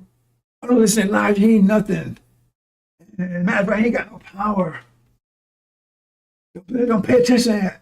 If Farrakhan says, you going someplace, no, you ain't going nowhere. That's why it says he despised the covenant. It says that Mount Farrakhan despised the covenant because it doesn't apply to him. He's not the seed of Abraham. If he put it like this, if Farrakhan is not the seed of Abraham, if he's, let's take that for instance. What would he do? He wouldn't want to teach a covenant. He wouldn't tell you going anywhere. He wants to stay here. Because it doesn't apply to him. Why would he want to leave if the great promise, heaven, and everything we're told is once we leave here, then why Farrakhan tell he don't want to leave here? Why is he telling he don't want to leave here? I'm saying, I'm going to show you in a minute. He doesn't want to leave. He wants to stay here. He wants America to be restored. Why would he want that? But if he's a demon, he's really a devil in black skin. He would want that, wouldn't he? Exactly.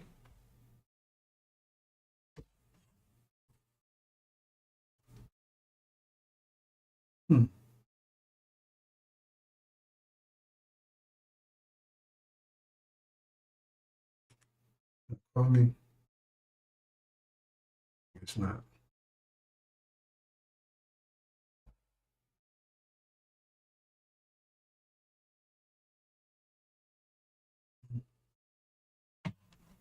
Simple things to look at it that way.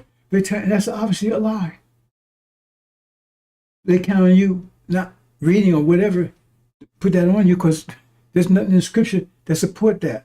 That's what they tell you. That's the Son of Man. That's the Christ. That's the Messiah. Show me a Scripture that it's just the opposite. Woolly hair, right? And brown skin. Oh, she said brass, I think. I forget. We'll see in a minute. Oh, here we go here. Jesus? Who is that? Jesus. Jesus does not exist. That name is nowhere in the original manuscripts. You will not find the name Jesus in the New Testament, Old Testament, or the Quran. Jesus? Who is that? The original manuscripts were written in Aramaic, Hebrew, and Arabic. Not in Greek, not in Spanish, and not in French. The original manuscripts states Yahshua, which means Joshua, brothers and sisters. Joshua leads us to the promised land, brothers and sisters. Jesus? Who is that? The Greeks' supreme being is called Zeus. Zeus means Greek god of the sky, king of the gods. GE is a prefix for earth, such as geology, geography, geopolitics. There is no JE in Greek. So Zeus means God of the earth. Zeus does not exist. So Jesus, which comes from Jesus, is a myth, sisters and brothers. Jesus does not exist either. So they use that Greek translation to get you as far from Joshua the Messiah as possible, to deter you from knowing who you are and who the Messiah is. Jesus? Who is that? Joshua, the Messiah, is in the original Semitic manuscripts. They translated Messiah to the Greek language, which means Christos. Then they translated the word Christos to English, which means Christ. This is how they got the word Christ. However, Joshua was never in Greece, and he did not speak Greek. So, translating from the original Semitic manuscripts straight to the English language will give you Joshua, the Messiah, not Jesus Christ. So Jesus is all a lie? The whole thing is made up? The name Jesus comes from the Greek mythology, which is all a fairy tale? Jesus never existed? This destroys the whole religion of Christianity. They got the letter J in Jesus from translating Jesus to English.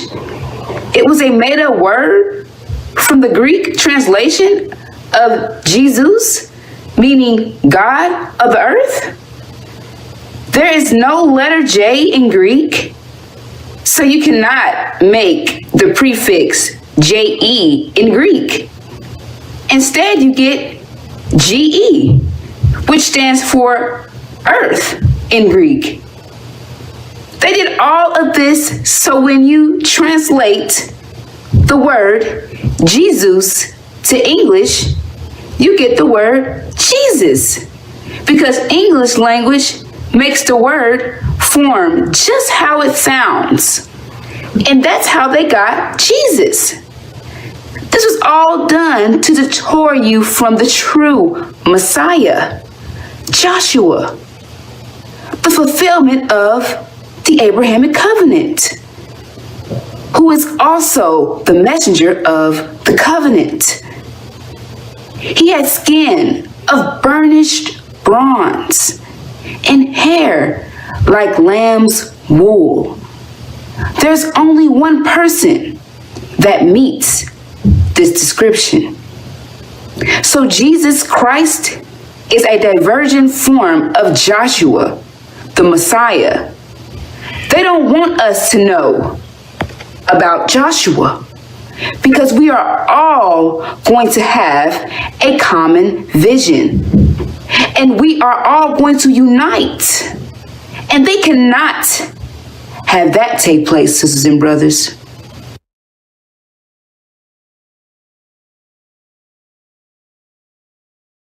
Three. I have trodden the winepress alone, and a 3. I have trodden the winepress alone, and of the people there was none with me.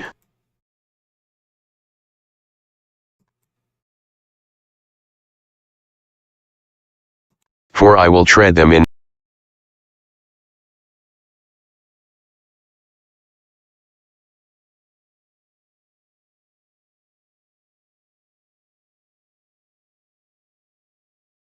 See, bro, this shows they're in control of my, because this comes up every now and then. It's not in my, yesterday it came, it didn't come, yesterday it come today. It's not in my presentation.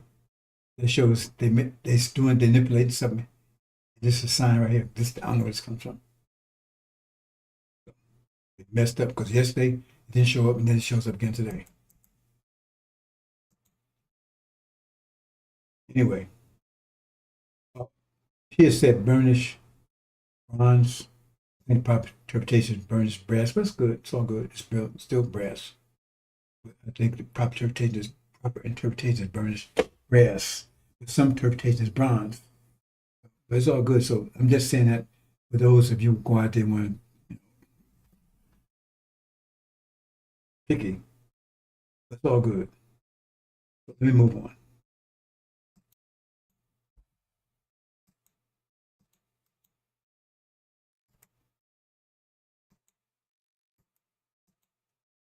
Three.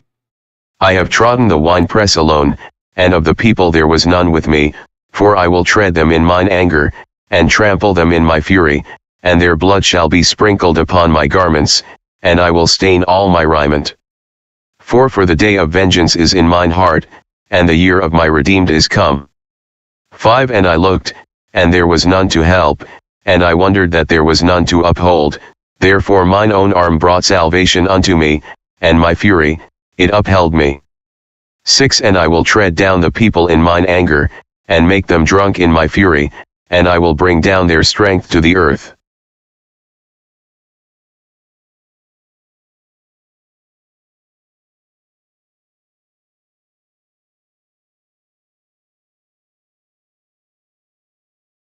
This is what I was referring to earlier, bro. This is about he's supposed to be by himself. You're by yourself. You got to climb the ladder. He first want to climb the ladder, second floor. You got to get up to down here. That's where the earth is. You clinging down here. You got to climb that ladder, bro. That's the angel. You got to climb and get up there. This is about to be destroyed down here. He said he'd be alone. First begotten of the dead ones. They said it was Elijah. No, that's not Elijah.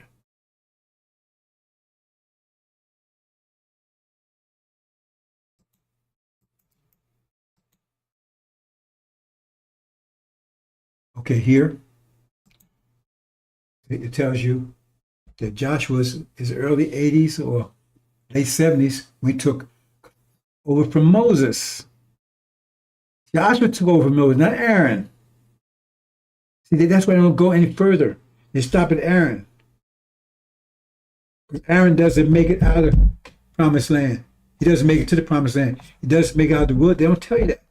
Joshua's the one that took over after Moses. He never even mentioned the name Joshua. Okay. He said the time he took over would be his early 80s or late. They don't say, but because they don't know. They're likely. They know it's around 80s. So just nobody says he's around 80 when he takes over from Moses. But he took over after Aaron went for 40 years. So this tells you that there was Moses. He went for about 40 years. There was Aaron, about 40 years in the wilderness. And then Joshua, who was a minister of Moses, who took over from Moses after the 40 years of Aaron. So that's simple right there, isn't it? Isn't that simple? So we had Elijah went about 40 years, right? 30 to 70s. Farrakhan, about 40 years. So he's Aaron. But it didn't say that Joshua took over from Aaron, did it? Took over from Moses. That means Aaron was bad news. See? He was 40 when he spied out the land of Canaan, Israelites, then wandered in the wilderness for another 40 years before Moses died, and Joshua became the leader. Another 40 years.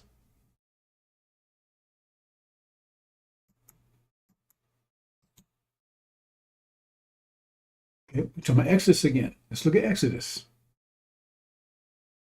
It's in the word right here, Exodus. Exit and U.S. Exit U.S. Farrakhan said we're not going anywhere because He's not seed of Abraham, he's seed of the devil. He wants to stay here. Just remember, America is Eden. America is Eden. This is their paradise. Remember, at the end, if they tried to get rid of us, they were thrown out of their paradise. They got thrown out of America. This is their paradise here. It was established by Magog. And God came out of Magog means the mother of God. It was established by Magog, America. Magog founded the mother. Who came out of that? Magog. Adam. Who came out of Adam? Eve. America is Eve. UK is Adam. They came and they brought the tree of what? To Eden. With the tree. What tree was brought over to Eden.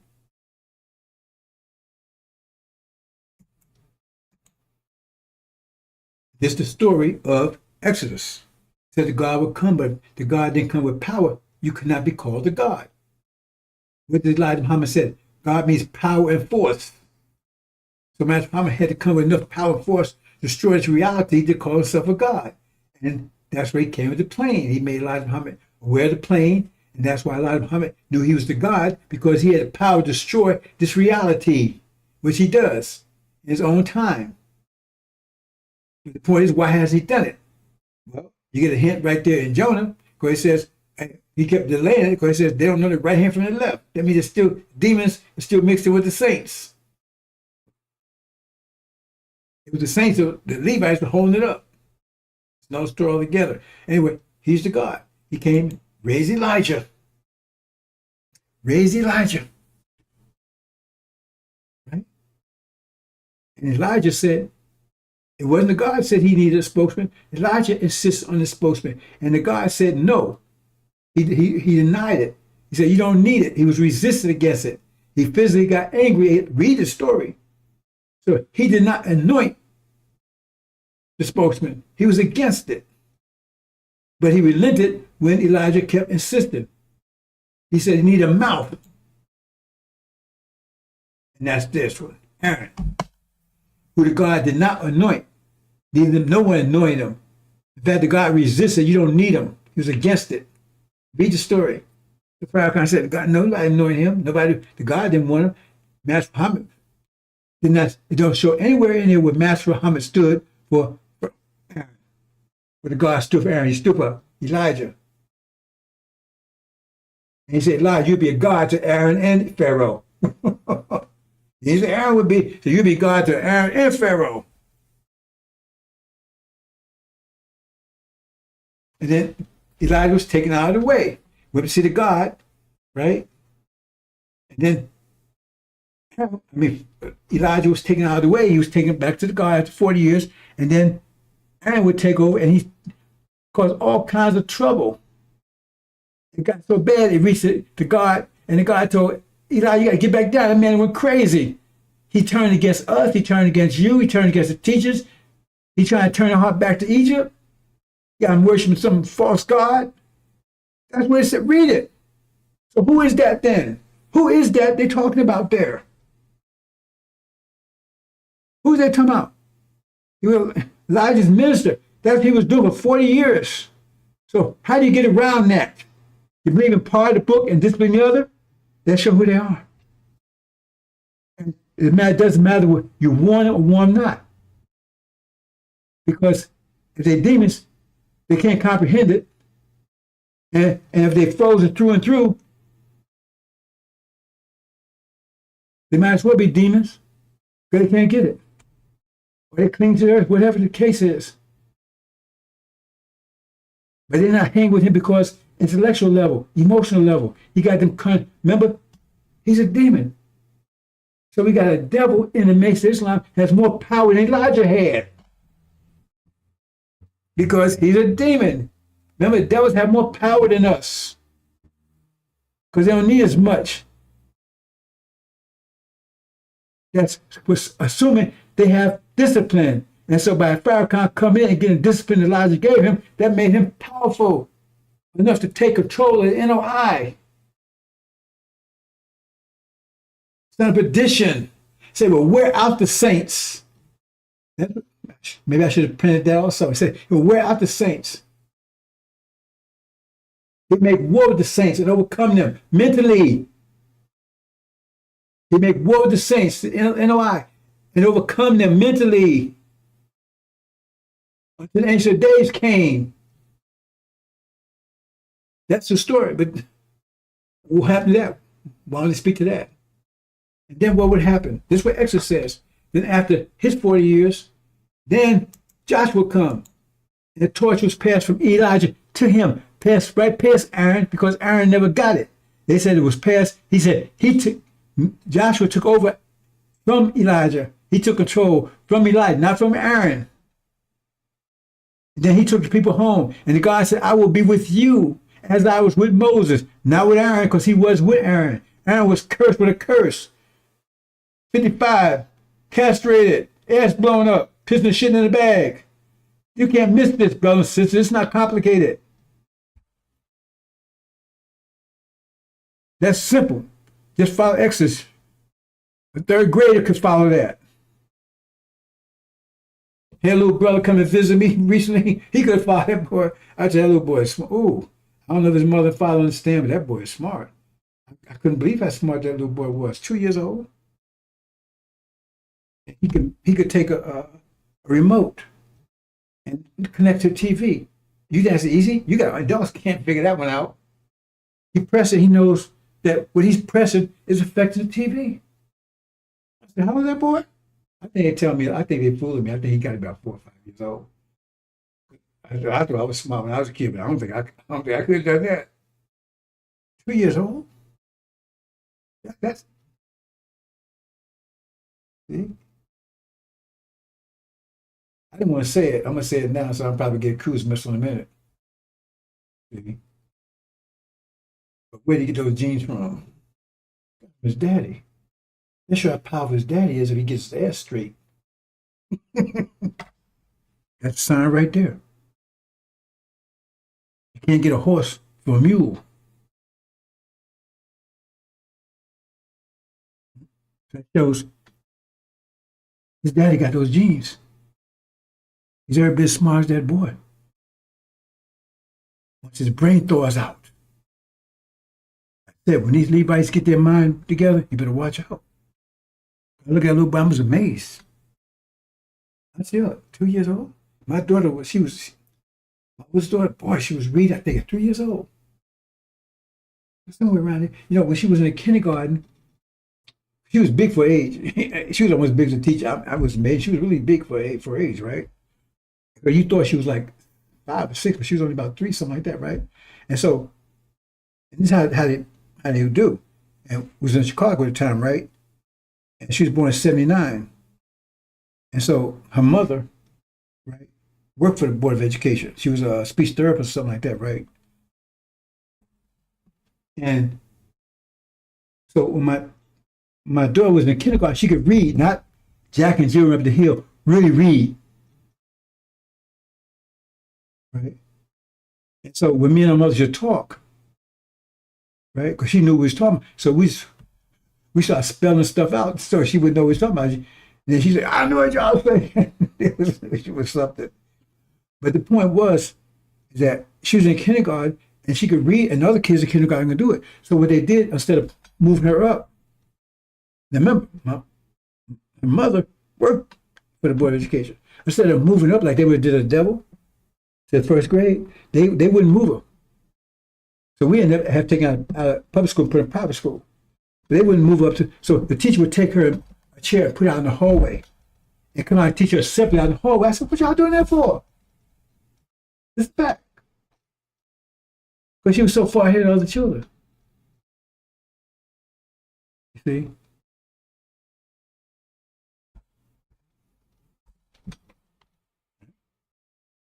That little boy, I wanted to kidnap him. Ooh, that's not smart. I'm still thinking about that one. Maybe that's maybe all the kids right now are like that. But he was like that. That tells you, right? What tree produced that? The tree produced that, it has the same capabilities, right? See what I'm talking about? all the potential our people have. That's why I said when they come together, get their mind right, see the Grand Army. They got it. I keep telling people I can't give you anything. I'm just bringing out what's in you. And he's evidence that what's in there. Let's move on, brothers and sisters. And so, but what's the story they give you in Exodus? This is the actual story Exodus gives you. Just follow. That's what it says. It's clear. You're going home and mess with the covenant. What's the covenant? They don't mention the covenant. They never mention Joshua. They never mention the covenant. They never mention the message of the covenant. Why they never mention those things? They're right there. They mention all the rest of it, just that, not that part. Those believe in part of the book and discipline the other, most grievous chastisement. Then what's their explanation? Boom. Oh, there's such things as UFO. Because if there's no UFOs, then he has no power. So he's not a God. So they got to eliminate the fact that, anyway, because they know if there are UFOs, they're for us. They want us to know that we got a God that protects us. Because then we wouldn't be afraid of him anymore. If we knew that that master from God, he's protect, we wouldn't be afraid of him anymore. We probably went to war already. But we're going to wait for them to attack us. Right?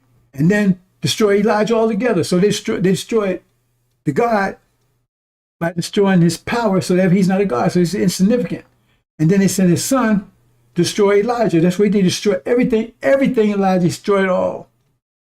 And took the money and ran. Him and Farrakhan destroyed all of it. And Farrakhan was standing right next to him, helping him. Wiped everything. Said Elijah, he said the God was no God. Elijah wasn't any messenger. They was both tricksters and stuff. We got more tape saying it. This is their version. Then what? Now, Farrakhan, even though he's incontinent, pissing shit in the bag, he can't wipe his own ass, and they got to constantly watch him. Because if he get hungry, he think that stuff, that bag of shit in, he start eating that stuff. They catch him shit all over his face. You think I'm lying? Tell him I'm lying. He's all messed up. But he's the Messiah. That's the lie they're telling you. He's a demon. He's a son of perdition. And they say, well, how he healed them. Well, how is Farrakhan healing these people? They tell you. Right? Scientology. This is what they worship over there. Go over there and check out. I was over there. This is the guy, all they talk about, L. Ron Hubbard. Scientology. That's what's healing them. And they give Farrakhan the credit. Say, well, I found something that can heal my people. What's wrong with Islam? Tell me this is wrong. Tell us not what's going on over there. And then he's going to give you Sunnism. Elijah Muhammad wouldn't allow them even a Sunni into the temple. They couldn't get past the search. And then what does he give you? Modern day Catholicism. Which think that is? That's their symbol, isn't it? That's their version. Why are they so intent to keep you from understanding who Joshua is? Because if you Exodus, Joshua is the one. They told me it's Jesus person, Jesus going to save you and all that kind of stuff. No. Because they want to get you, they bait and switch. Oh, no. Jesus. Because Joshua is one of you. He's one that's going to bring their kingdom down and return you home. That's why they're deceiving you about this false Jesus. And we're going to talk about a little more in a second. And then we're going to be at war with the demons in a minute.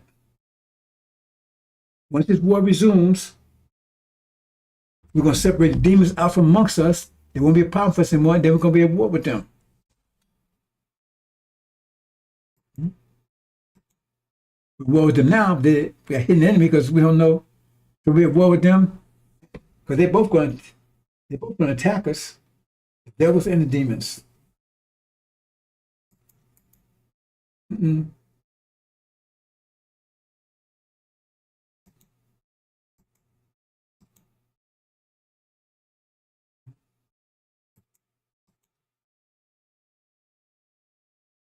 So here's the covenant. Here's the mess. Here's this those being part of the book and this being the other. And when the sun was going down, a deep sleep fell upon Abram. And lo, a heart of great darkness fell upon him. Horror. Harkos. Darkness.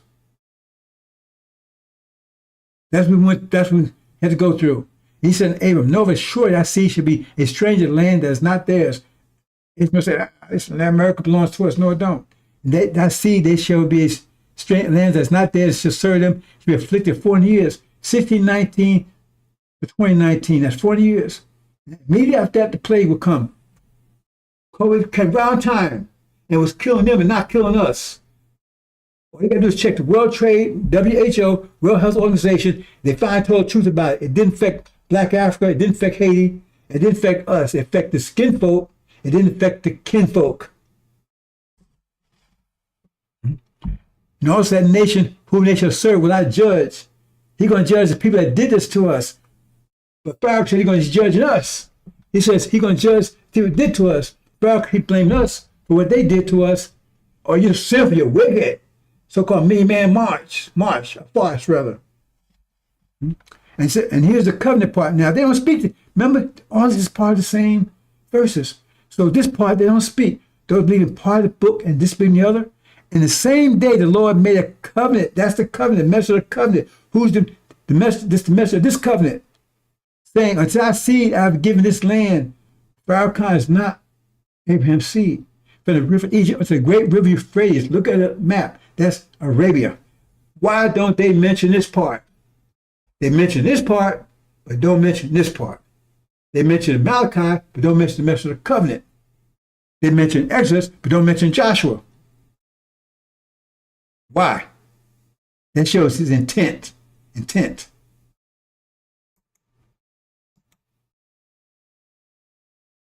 The structure of the false vision of Antichrist will illuminate the true vision of the true seed of Abraham. That's why I got false Israel up there to keep us divided, because the people without a vision perish. So we don't have a vision. What vision have a with Farrakhan? Oh, we might get reparations. We're going to stay here. We're going to love the devils. We're going to make America great again. You have no vision. That's why we're all over the place. We Christians, we Buddhists, we this, we that, we everything. We're going to have a common vision because they got falsehoods up there and Farrakhan promotes it. Or some of them are good. That's not what the lessons say. So all of them are evil. 100%. Written about enduring the 40-year Holocaust causing them to unite under once false Israel, this war resumes, and falsehoods are compromised, going down, that vision will be destroyed. Then we'll understand, our people understand the truth of Abraham, and they're going to come together under one vision, unite. See the great army. That's when 4 winds are going to blow at the same time. Here's line Farrakhan Aaron. He's teaching, but this Bible is sealed to him. But Joshua, the Bible, he opens the book, explains everything that's going on, and break the seals. He's blind. See what that's why. No. I can talk about that, but so let's talk about this, and I'm gonna close, brothers and sisters. Joshua. They tell me this person called Jesus. And that's what I was trying to explain to people. He's used the word atomic, A-T-T-O-M-I-C, atomic bomb. Because the Injil is like nuclear bombs in every aspect. It blows away the religion. It blows away the economic system. It blows away the political system. It blows away the social system. It blows it all away. Because the economic system, right? Capitalism is only for this winter season, and it's for slavery through and through. The word wasn't even, nobody even, if you do research, the word didn't even exist before slavery. That's the name they gave the system initially.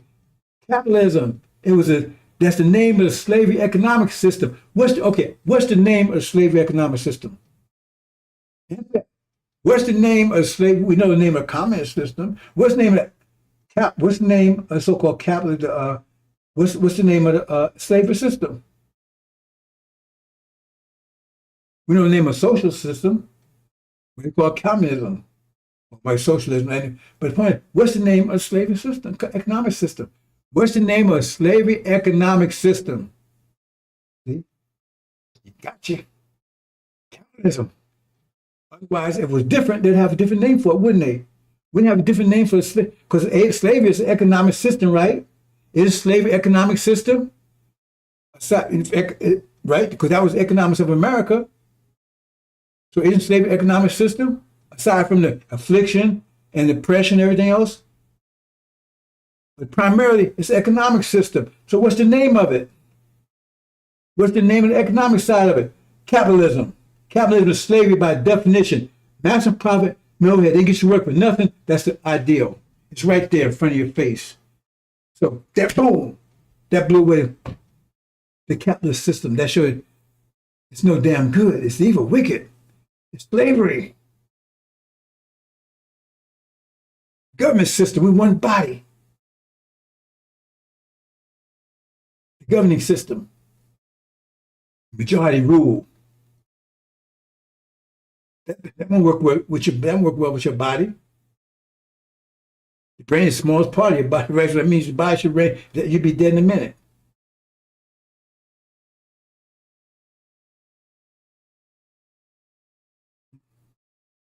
We can go to 5 pillars, all those destroy this whole system, all those. And then this right here, destroy the religious system, the justification for all this nonsense. Angel blows all the way. Obliterates it. Because once you get this, that obliterates all of that. Because you won't be calling yourself a capitalist anymore, would you? If you understand Christianity, you've been wearing that cross with you. Because you deceive yourself, capitalism is great. But when you find what capitalism really is, the name didn't even exist before slavery. That shows you that was the name of it. But they're coming it up, it's good. So same with Christianity, that name didn't exist either. When you find the real name, all of a sudden, that's blown away. Look at it.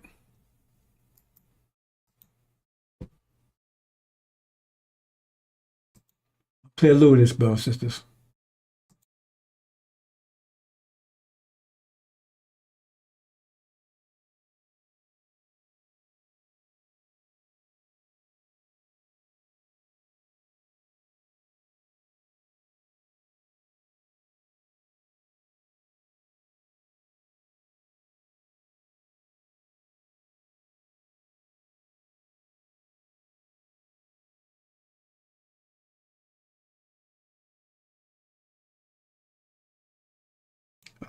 Muted. They try to tell you that Mark, Luke, and all that stuff was written 500 years after so-called Jesus was gone. How you know? Then Paul, I talked about it yesterday. So Paul, remember, but none of those. That book was a full book. It wasn't a book written later. As they're deceiving you on that. The so-called New Testament gospel was one book, complete book. It wasn't written 5 years later. It wasn't written by Luke, Mark. They didn't exist. That was the way the book was written. And Paul, the one, the main figure, he wasn't. He didn't even know. Remember, plus even Mark and Luke, according to them, they didn't even exist when Jesus was around. They didn't come to 5 years later in Greece. But then Paul, the major figure in there, tell you can pork and all that kind of stuff, right? He never knew Jesus. He was an adversary. He was the one killing so-called Christians. And then he said on the road to Damascus, his name was Saul. And he said he had a vision of Jesus and that converted and became a Christian and changed his name to Paul. And there's old saying, if you can't beat him, join him. So once he got in there, he turned what they came to believe in, because they was believing in the Old Testament, not eating pork and that kind of stuff. He said, you can do all that stuff. You don't have to obey the law. Anyway, let's move on, brothers and sisters.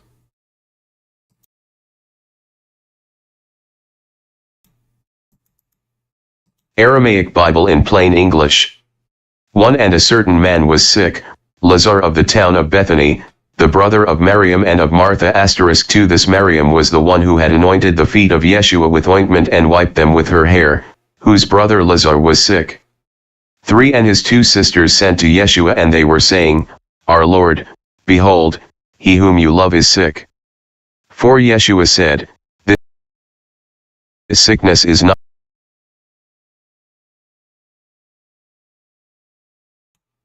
Okay, brothers and sisters, you can read at your leisure. But you got the point there, right? What's the point there? The point here is, right? That was so-called New Testament.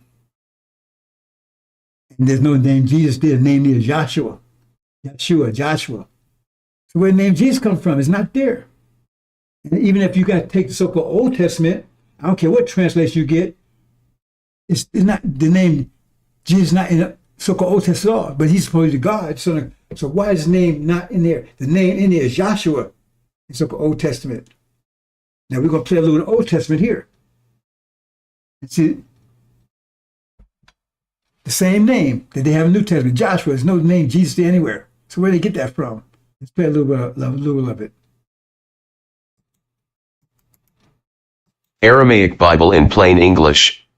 1 And after Moshe the servant of Lord Jehovah died, Lord Jehovah said to Yeshua son of Nun, the minister of Moshe, to Moshe my servant has died, arise, cross this Jordan, you and all this people to the land that I give to them, the children of Israel. 3 Every place that the sole of your foot will.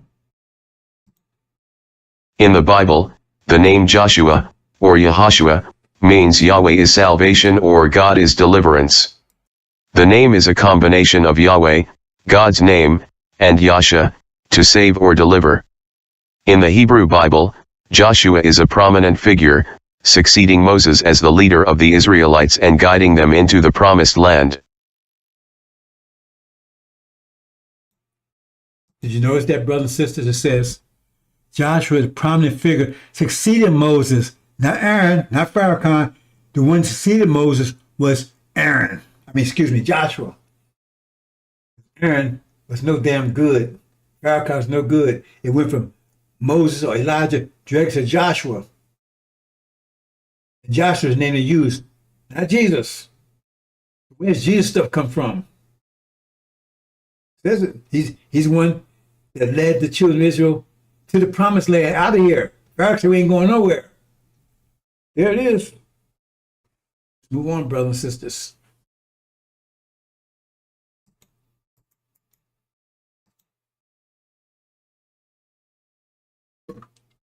In Greek, the word Christ, Kairo iota sigma tau, Christos, is the equivalent of the Hebrew word Messiah, Mashiach, both meaning anointed one. Essentially, Jesus Christ is a way of saying Jesus the Messiah. Or more correctly, Joshua the Messiah. Why are they hiding it, brothers and sisters? Why are they hiding Joshua? Where the scriptures actually say there's no name of Jesus in there. So where did they get that Jesus name from? Let's look.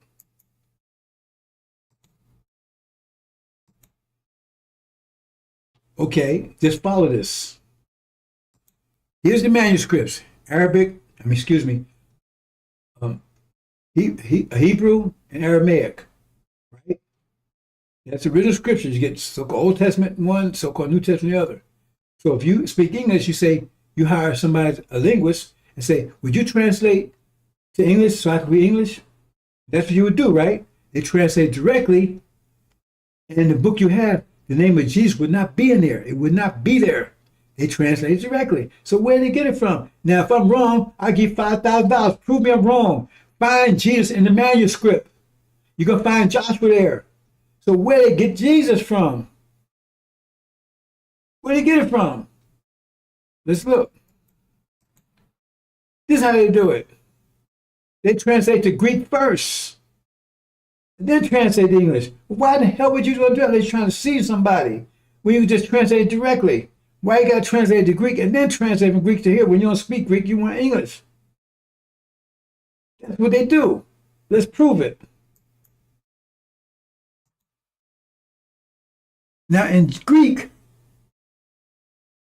right? Greek, the chief god, the supreme being is called Zeus. Zeus. Supreme being. Supreme being. Like in Viking is Odin, but he's the supreme being. In Sunniism is Allah. But in Greek, the supreme being is called Zeus. That's a picture of him. Picture they present. Does it look familiar?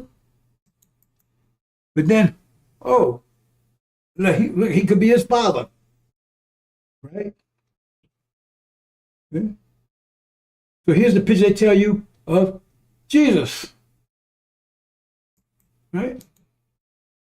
So Zeus, the Greek god, he's the Greek of sky and heavens. And if you go check Greek language, GE is a prefix that has something to do with earth. That's why words like geometry, geology, geophysics, those words are Greek words and they have something to do related to earth. They're prefixes. Check it out. I don't take my word for it. They're the Greek words are Greek words. You see GE in front, that's a Greek word, right? And it has something to do with earth. Geometry, geology, right? Geophysics. Like in English, trans is a prefix. So you see transport, transgender, transfer, you move from one thing to another. You see trans, it means has something with a change, move from one thing to another. That's the way it works. So what they did is that they put G in front of Zeus. Now you got God the earth. Jesus. Jesus. Jesus. Now, if you're Greek and you come to America and you say, my name is Jesus, they write it down phonetically. It sounds to them like Jesus. Jesus. That's where they got it from. They had to translate the Greek to do it. So he doesn't exist. That's the Greek way of tricking you to believing in their God, because that's their God. So now they got you still believing in their God, Zeus. And his son, Jesus. He don't exist. Tell me I'm wrong, I get $5,000 to prove me wrong. That's where it comes from. It's not in the manuscripts anywhere. It's a fake they made up. Jesus. Zeus doesn't exist.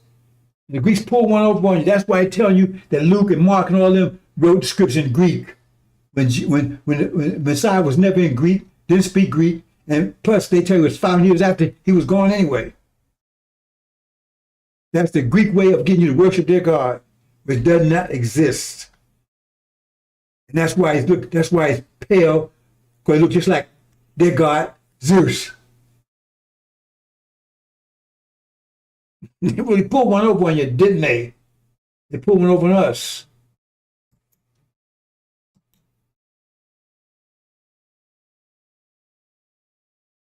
See here? Biblical interpretations state that Jesus will establish his kingdom on earth after his second coming, fulfilling prophecies of 1,000. See?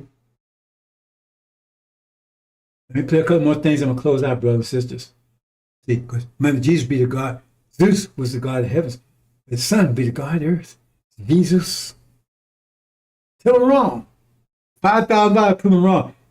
Your Jesus does not. See, this is a time it just blew away Christianity. It blew it away.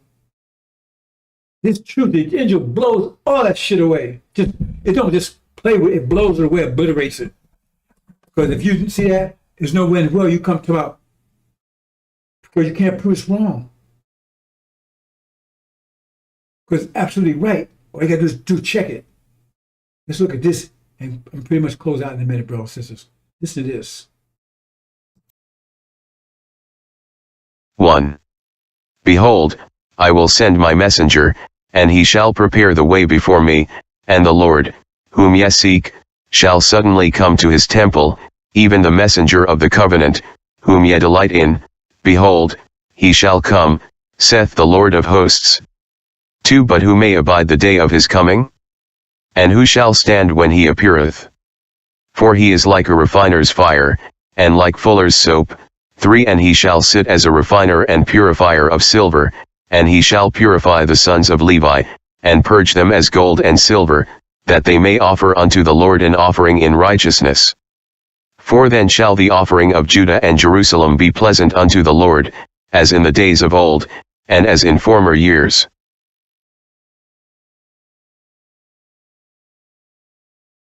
There you have it, brothers and sisters. Blown away again. Because they believe in the part of the book by Elijah. But how can they never mention the message of the covenant? Why do they not mention the message? It's right there. I saw a messenger. He paid away before me. The Lord, who you seek, comes to his temple, not church, not mosque, not masjid. He's not Muhammad at temple. And because he's the messenger of the covenant, he come and bring they don't mention the messenger of the covenant, they don't mention the covenant, and they don't mention Joshua, who is to fulfill the other covenant. Why don't mention those three things? Nowhere. It's right there, so they know they're lying. They know they're lying because why they? It's right there, so why they jump over that? He'll tell you it's Malachi, but when he gets this, he drops this part. He'll tell you Exodus, but he drops Joshua. He tells you Abraham covenant, but he drops the covenant. All three are connected. They dismiss all three. We ain't going, and plus they lie about it. We ain't going nowhere. That means there's no covenant. God's the last one about him. That means no Joshua.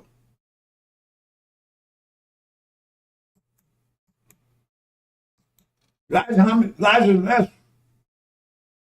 Nobody after him. He's an eternal leader of the nation of Islam. I wonder if I have, let's see what I have here. 1. Now after the death of Moses the servant of the Lord it came.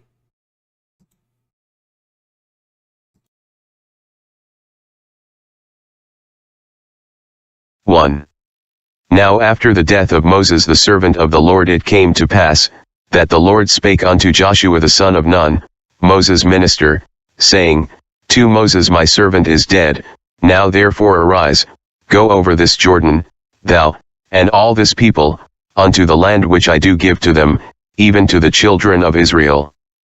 3 Every place that the sole of your foot shall tread upon, that have I given unto you, as I said unto Moses. 4 From the wilderness and this Lebanon even unto the great river, the river Euphrates, all the land of the Hittites, and unto the great sea toward the going down of the sun, shall be your coast. There you have it. You go from Moses, Elijah, straight to Joshua, or past Aaron. He's the one that takes you home. He's the Messiah. And he takes you what? To Arabia, River Euphrates. Simple, brothers and sisters. So you say that, so when you see they can't understand this, that don't get mad because that just identify who they are. So we have to go try and figure out who's what when time comes.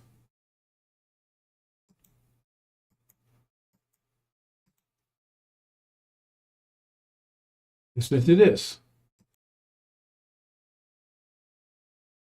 5.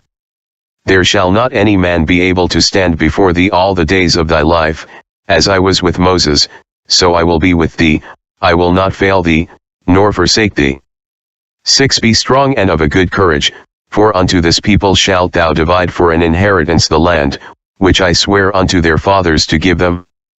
7 Only be thou strong and very courageous, that thou mayest observe to do according to all the law, which Moses my servant commanded thee, turn not from it to the right hand or to the left, that thou mayest prosper whithersoever thou goest. 8 This book of the law shall not depart out of thy mouth, but thou shalt meditate therein day and night, that thou mayest observe to do according to all that is written therein, for then thou shalt make thy way prosperous, and then thou shalt have good success. 9 Have not I commanded thee? Be strong and of a good courage, be not afraid, neither be thou dismayed, for the Lord thy God is with thee whithersoever thou goest. Brothers and sisters, let's talk to Joshua. Let's talk to Aaron. That guy's ass blowed up. Was God protecting him then? Pissing the shit in his bag at 55, castrated? That's he would be with Joshua. Not with Aaron. Remember, Aaron's not in the picture. What happened to Aaron? But Farrakhan claims it's Aaron, doesn't he? There you have it. Simple, brothers and sisters. So when they can't figure it out, then just identify who they are. Either get rid of them. And if we get rid of them, we will.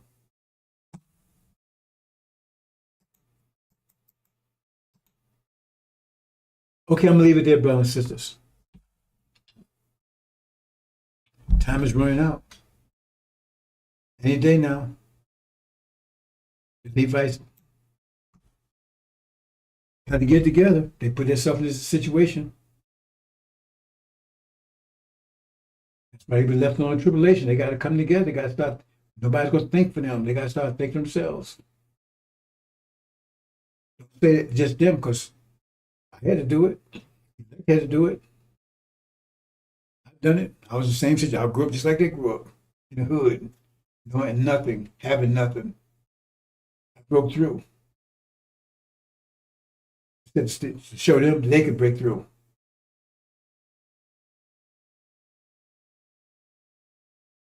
So their last chance is a tribulation. Leave it there, brothers and sisters. Like I said, this is pretty much a reduction yesterday. Hope it has messed my voice up this time. Covered everything I needed, I'm still considering whether this could be my last week of broadcasting or not. But it may not be my call.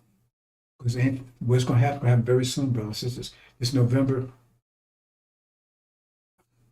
I don't think we'll get that far. But you see it's getting hot out there. I mean, that Trump is threatening war with everybody.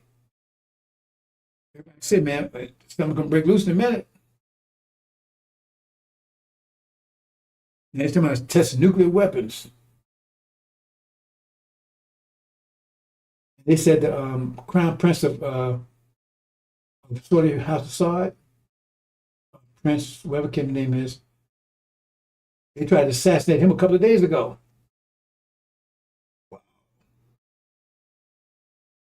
Because it's getting hot over there. People getting angry. The masses getting angry at the so-called leaders. They said they want to go against false Israel. That war is going to be in a minute. It's going to be a bloodbath. Let me speak on that in a minute. I'm going to close. It'll be a bloodbath like you'd imagine. It's going to be a bloodbath over there. The first bloodbath is when this war resumes. False Israel is going to be drowning in blood. Drowning. Capitalism is going to reign. Drowning in blood. Then as soon as the Shia going after it, and they're going to have the sands of Arabia flowing with blood, flowing rivers of blood. The bloodbath. You're going to find America, Britain, Gog, Magog, they're swimming through that blood trying to get the hell out of there. Getting their birds on the way out. They'll be bloody. But I'm not going to make it. They have to swim through rivers of blood, getting the hell out of there. Because we're going to have the ass on fire. We're going to attack all their bases. Knock out their ships. Oh, it's going to be disastrous over there. The ship's going to be blown up. America's going to take a big hit. Big, like they never imagined before. That said, people's hearts could be filled here, but things come from earth because it's going to be such blood, so terrible over there. America will be defeated like they've never been defeated before. Their ship's going to be blown to pieces. The men will be swimming through rivers of blood trying to get the hell out of there. Well, citizens are going to be, they can't go anywhere, soaked in blood, drowned in blood. And there's going to be a bloody war like you can imagine between Shia and Sunni. That's going to be really bloody. Sands of Egypt, Arabia is going to be flowing with blood. That's about to happen. That's what trigger Armageddon. Because God can make God that's managed to get out of there, they're going to run to Europe. And they're not going to be welcome there. Because the Europeans are going to turn against them. Because they read chapter 18, right? It says that the economy is broke overnight, instantly. Why? Because now they can't have access to the oil in the Middle East because they were allied with America, God and Magog. So now the European economies are totally collapsed because they have cut from oil in the Middle East and cut off Russia too. Total collapse, instant. So when that war resumed, it says when surrounded by armies, armies are going to this desolation, is destruction is near. Not their redemption, their destruction. But at that time, your redemption is near. Hold your heads up. Above the blood. Because it's going to be a bloodbath here. But that's what started there. When they get there, right? So they want to flee. The Europeans are going to have to make nice with Russia. Because that's the only source of oil. So they're going to attack all those American bases. They're going to be under attack by the Europeans. And then those fleeing from the Middle East to Europe, they had to be attacked. So Americans had to try to come there and rescue everything they got. Because they ain't going back to the Middle East. So they had to come there all they didn't get that oil from the Middle East, no access to it. They got plenty of oil here. It's hard to dig up, but they have it. But strategic oil reserves, strategic petroleum reserves, they're exhausted. They have to accommodate all the oil in America, so it won't be all for public use. Support their military. So they have a total economic collapse here. They have no choice. They got to put all just to get the troops over there, to build the planes, everything else, which not going to do them any good. That's Armageddon. That's the rest I was going to talk about. Maybe tomorrow I'll finish the rest of it up. That's Armageddon. Armageddon West. So now you got the Europeans tearing themselves apart. Europeans and Russia tearing America apart and Britain tearing themselves apart. What does that mean? That caused the rise of China and India. They say Europeans tearing themselves apart. Okay, that's the opportunity. Because it's going to be a bloodbath in Europe like you can't imagine. The total bloodbath over there. They'll be tearing themselves apart. Everything they got. America get their ass torn apart. All their base going to be on the story. All their soldiers going to be, they're trying to save them because they got the bulk of their army over in Europe. They'll be totally wiped out.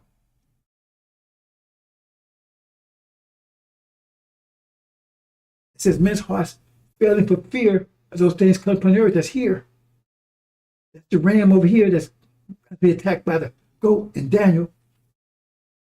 Men's hearts failing for fear of those things coming upon the earth because the powers have been shaken. So now they see what's over there. Now what's going over there? You got a religious war going over there, Shia, Sunni. You got a race war going over there between Palestinians and so-called Israel. That means all that's coming here. You have religious war here, you got race war here, but they're going to attack us. Because when false Israel go down, they got to attack us. Because false Israel sit there to keep us from realizing who we were. Because once we realize he's come, then we got a common vision. So we come together, see the great army. But said the dragon stood by. Because what? We come together as a religious organization. So a religious war. The Sunnis against us. Race war. Sunni. You see what I'm saying? Same thing. It's coming over here.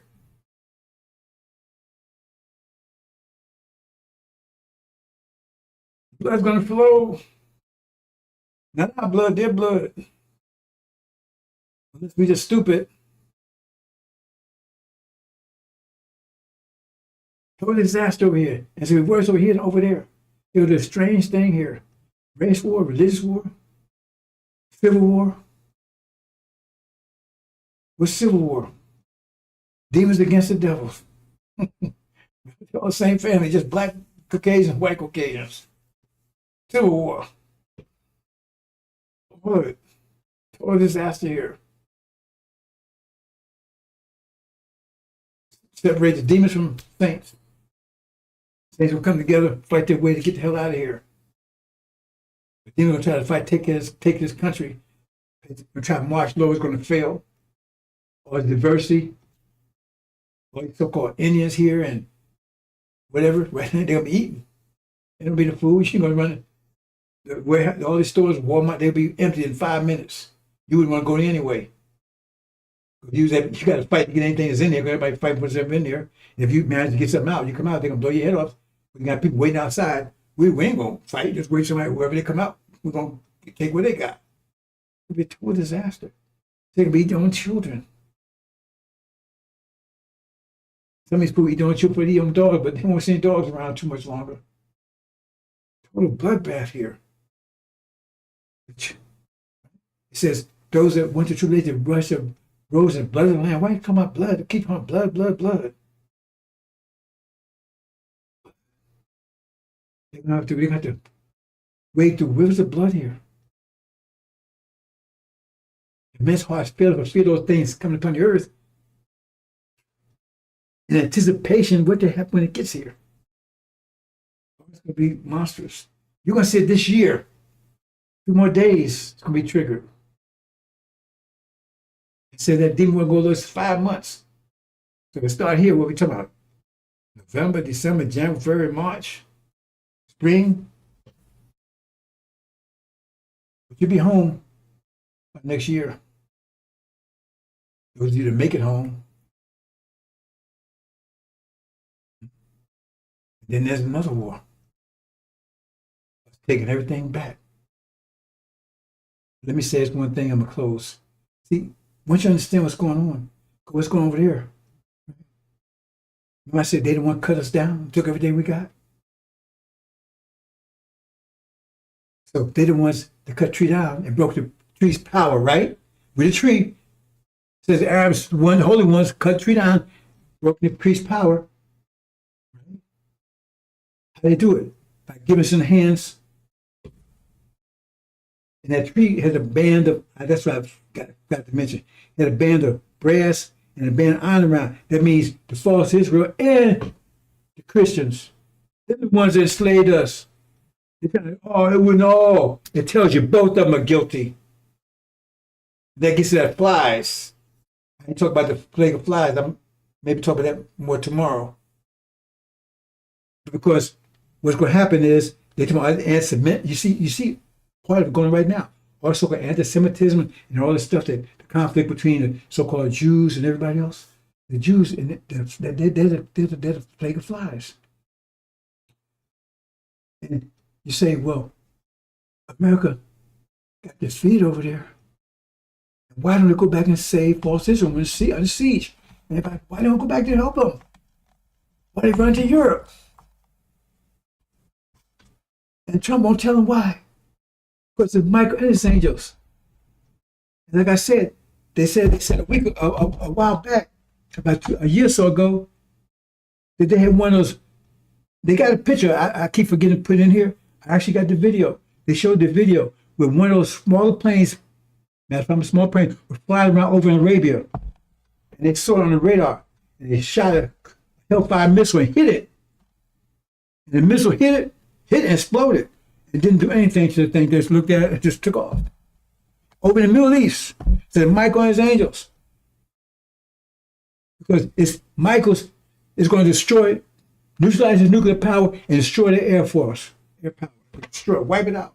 But they can't tell the people that's what happened. Yeah. So they're going to tell people Russia did it.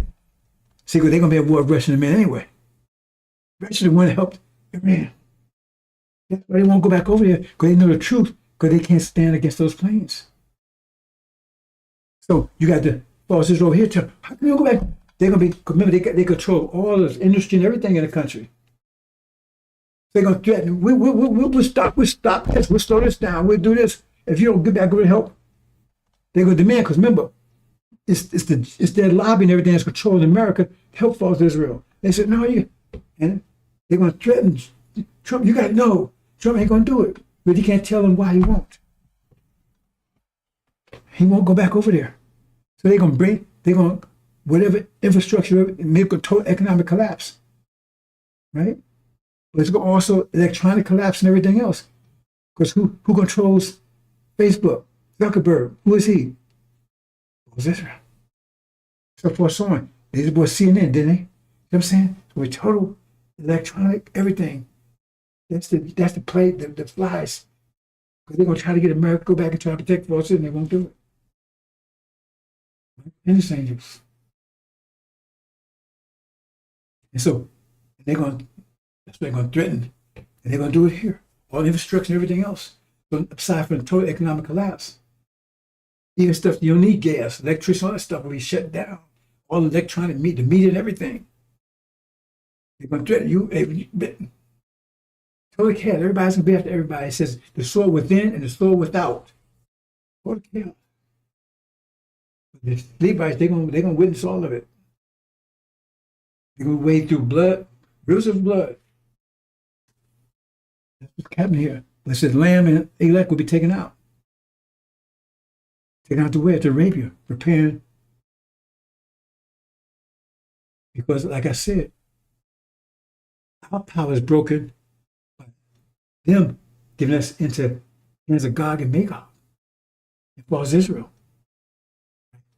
So who is their power being broken by now? You see? Backfire.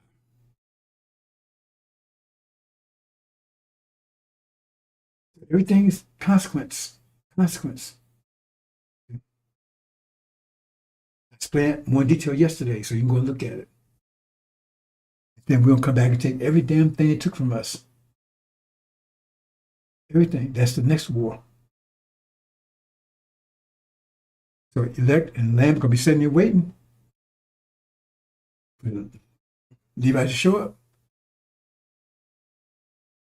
Then we're going to full-fledged battle.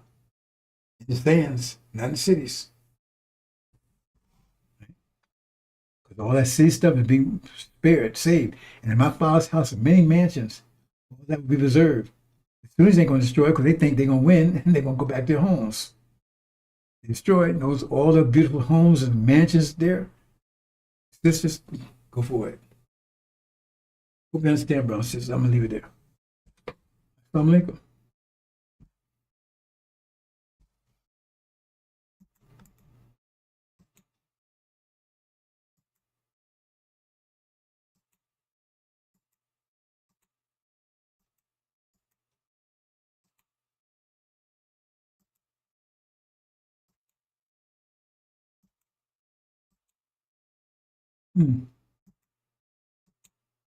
Oh, what I'm doing.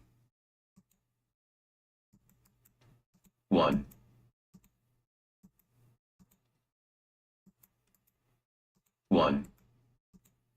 Now 5. Here. Yeah.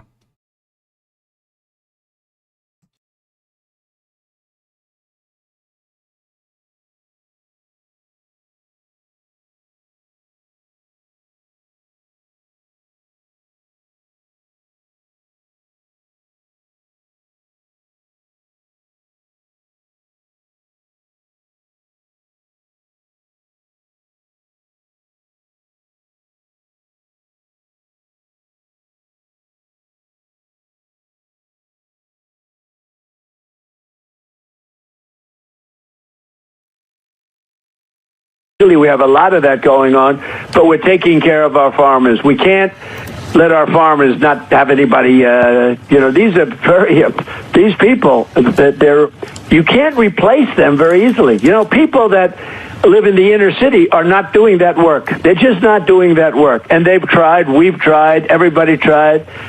They don't do it. These people do it naturally. I said, what happens if they get it to a farmer the other day? What happens if they get a bad back? He said, they don't get a bad back, sir, because if they get a bad back, they die. I said, that's interesting, isn't it? Well, you heard that.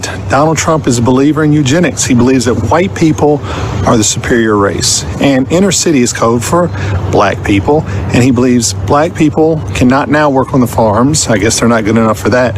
So Hispanic people can do it because they have the backs for it. This is what this man is saying out loud in interviews. He is a racist. It's been proven time and time again. The man had Mein Kampf on his bedside table that he would read at night. Enough to let you know where he stands on that. Just more outrageous, racist things from Donald Trump. They want to arrest those who can do the farm work, well, until their backs give out. And then he'll probably ship them to El Salvador or some other country. Just more vile statements from the president and let you know where he stands.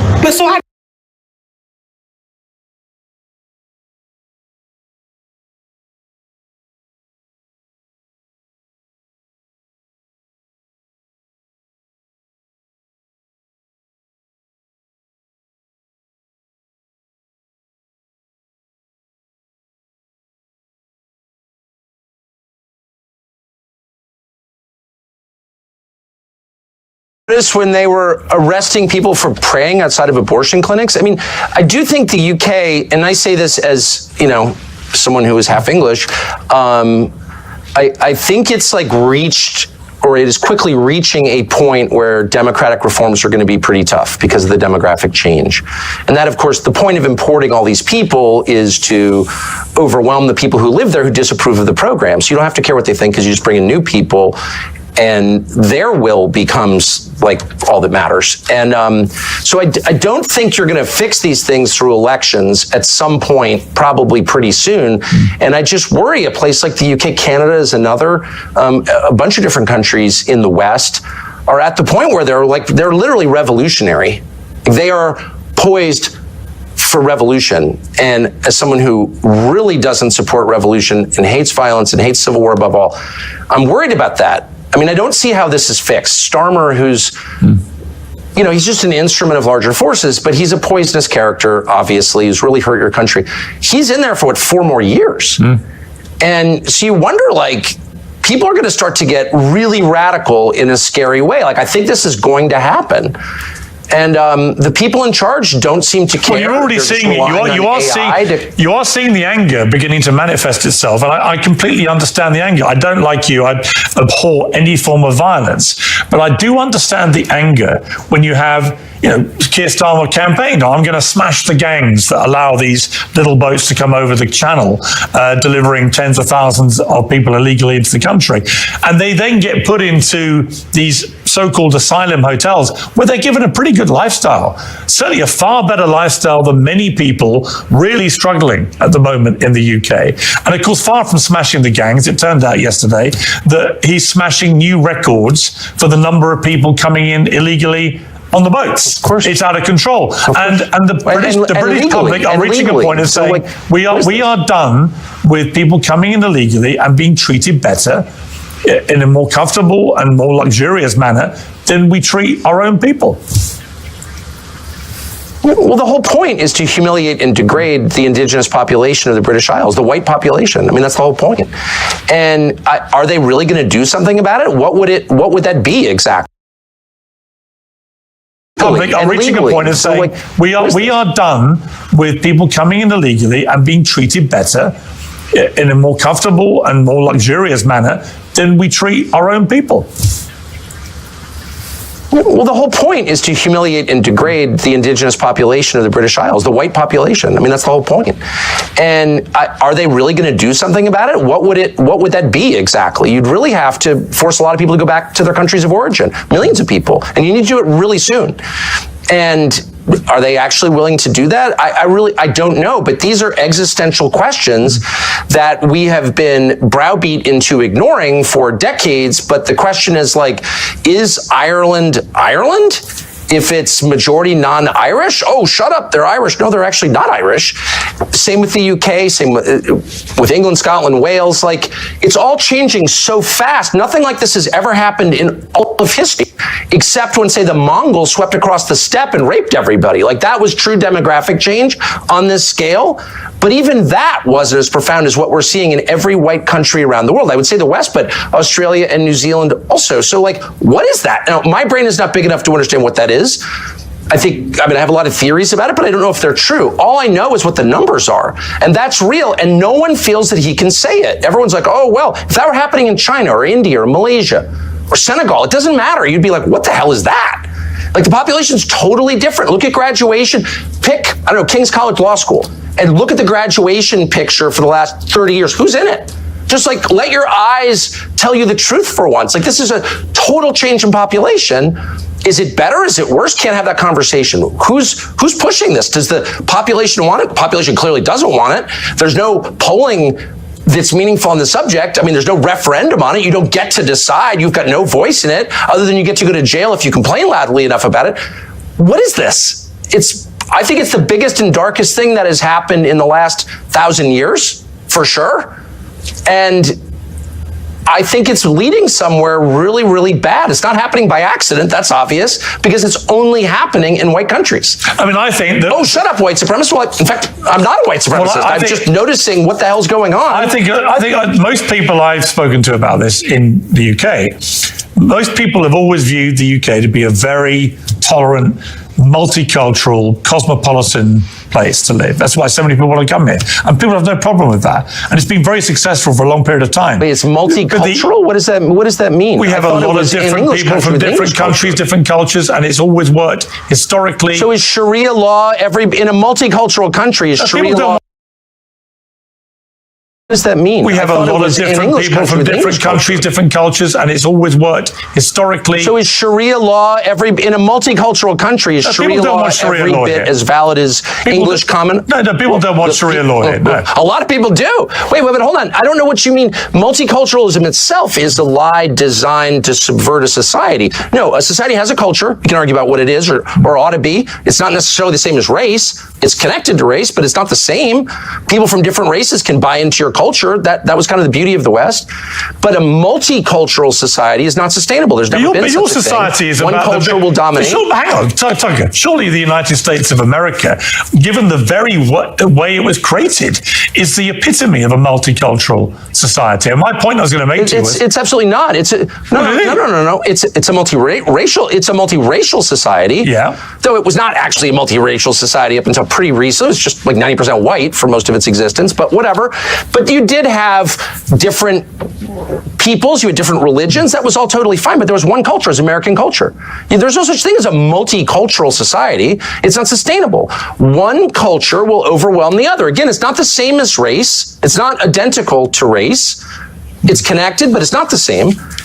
But multiculturalism is by definition insane. No, it's never happened. It never will happen.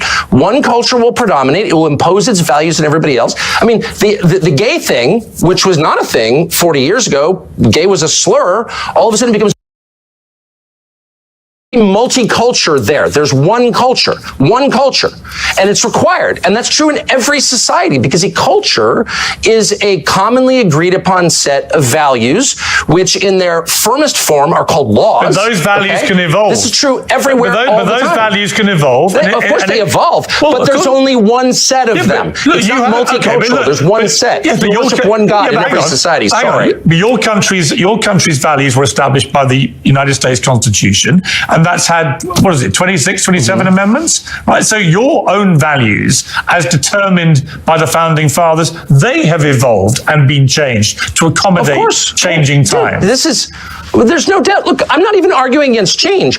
That's natural. It's natural that people's views evolve. So the culture changes. Once you start rejecting the laws of nature, then you're doomed. But let me just say, no, of course, societies change. I get it. All I'm saying, I'm making a very discrete, specific point, which is multiculturalism as an idea is laughably stupid. It has never worked. We never had it anywhere, and it never will exist because it's contrary to human nature. One culture, one way of looking at things, one worldview will predominate, and it will punish all who deviate from it. That is the nature of societies. So if you're telling me it's determined by the founding fathers, they have evolved and been changed to accommodate changing time. There's no doubt. Look, I'm not even arguing against change.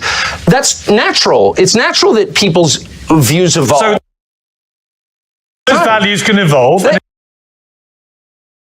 There's one culture, and it's required. And that's true in every society because a culture is a commonly agreed upon set of values, which in their firmest form are called laws. But those values can evolve. This is true everywhere. But those values can evolve. Of course they evolve, but there's only one set of them. It's not multicultural. There's one set. You worship one God in every society. Sorry. But your country's values were established by the United States Constitution, and that's had, 26, 27 amendments, right? So your own values, as determined by the founding fathers, they have evolved and been changed to accommodate changing time. There's no doubt. Look, I'm not even arguing against change. Natural that people's views evolve. So the culture changes. Once you start rejecting the laws of nature, then you're doomed. But let me just say, no, of course, societies change. I get it. All I'm saying, I'm making a very discrete, specific point, which is multiculturalism as an idea is laughably stupid. It has never worked. We never had it anywhere, and it never will exist because it's contrary to human nature. One culture, one way of looking at things, one worldview will predominate, and it will punish all who deviate from it. That is the nature of societies. So if you're telling me it's multicultural, we can all live and have radically different values, that's just not true. It's never been true. It never will be true. So you're having one culture, one worldview predominate over another and dominate and suppress all dissent. That's just what it is, dude. But let's be honest. I would point to the United States of America and the United Kingdom as two shining examples albeit not completely without their flaws, but shining examples of places that are deemed by the rest of the certainly feel that about my country. Well, I certainly think that inherent in Christianity is the notion of tolerance, and that draws from a core Christian concept, which is free will. You cannot force someone to convert. There's never been conversion by the sword in Christianity. People decide to believe in it. And so that is central to the religion, therefore it's been central to the society. Western civilization is Christian civilization. And so we call that tolerance. It's a respect for your inherent God-given right to make a choice about what you believe. Okay, so of course, that's always been a feature. My only point is, a society has a commonly agreed upon set of beliefs, rules, and laws that are the definition of the society itself. That's what a society is. So you can't have competing. You can't have, gay world and Sharia world living co-equally in a society. That does not happen. It will never happen. You have to pick one. Are we the Sharia society? Are we the party time gay rights society? Like, which one? And you can't face that reality, so you're just sort of snoozing along until the inevitable point where you're going to wake up and be like, my values have no bearing on what our society is anymore, because we've been invaded by other people with a totally different worldview, and they're now in charge. And that day is coming very soon for your country, and maybe it'll improve it. I don't think the UK could be a lot worse than it already is. It's this kind of disgusting, sad, self-hating, suicidal island that was once great. It kills me to see it as a half English person, but that day is coming. It will change. You will either decide to be Western or Eastern. That's a choice that we're all going to face. I don't want to face that choice, but it's being foisted upon us by the architect. That's a choice that we're all going to face. Suicidal island that was once great. It kills me to see it as a half English. That day is coming. It will change. You will either decide to be Western or Eastern. That's a choice that we're all going to face. I don't want to face that choice, but it's being foisted upon us by the architects of mass migration. Sorry. I would question your characterization as my country as a sad, disgusting, what was the rest of it, suicidal nation. I feel none of those things. I feel very happy to be in the United Kingdom, and I feel that there are lots of very happy. Our system, the Western system, which is very distinct from the Eastern system, very distinct, and it's distinct on this one precise point, we believe and have always believed since this country was founded, since your country became, not a pure monarchy, but even when it was a pure monarchy, the belief in the West, because of Christianity, was the worst thing you can do is punish the innocent. That's the worst thing you can do. That's worse than not punishing the guilty. And we often said that to each other. We no longer say that because there is a pretty concerted effort to blur the meaning of these terms. But I'm not going to be deterred from defining words precisely. Terror is murdering people, killing people, punishing people who committed no crime. Period. So when the Israeli government says it has repeatedly that even though over 20,000 completely innocent children are believed to have died in their response to what Hamas did on October the 7th at the hands of the IDF, there are many on the pro-Palestinian side who say that Israel is behaving like terrorists too in the way that they have gone about conducting this war. Would you go as far as to say that? One of the things that I really object to now is this relentless focus on Israel, which, by the way, is a foreign country that I have nothing to do with.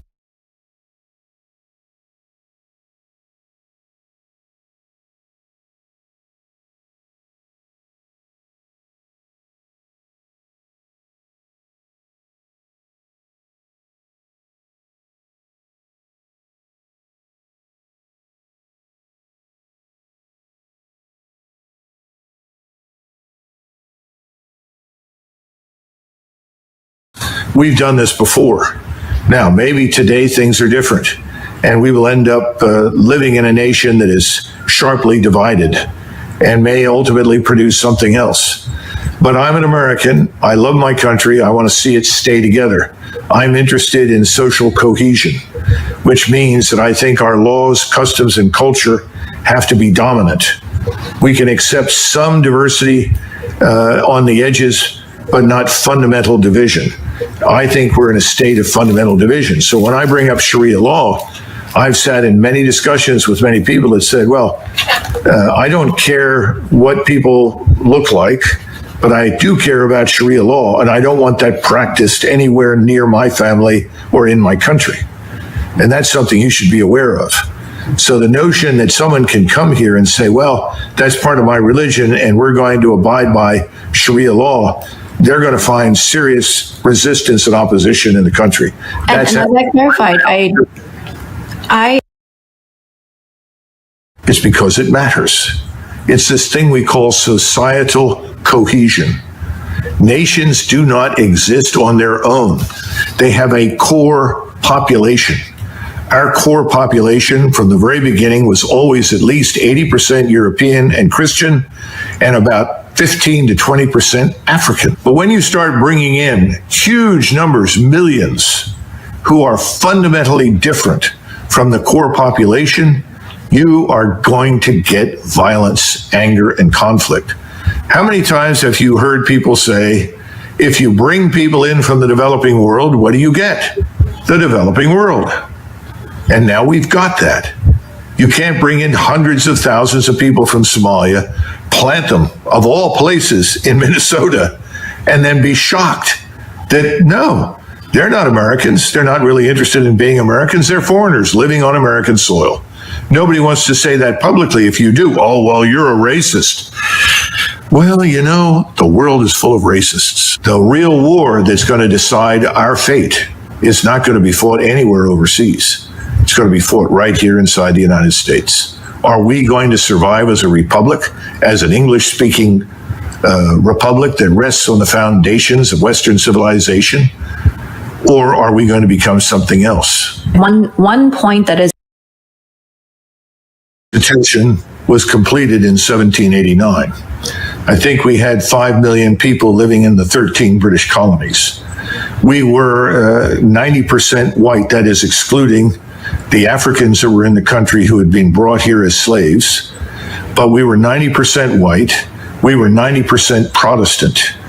And this may be hard for you to believe, but the people that wrote that were trying to protect all of the Protestant sects from a state church on the model of the Church of England and the Roman Catholic Church.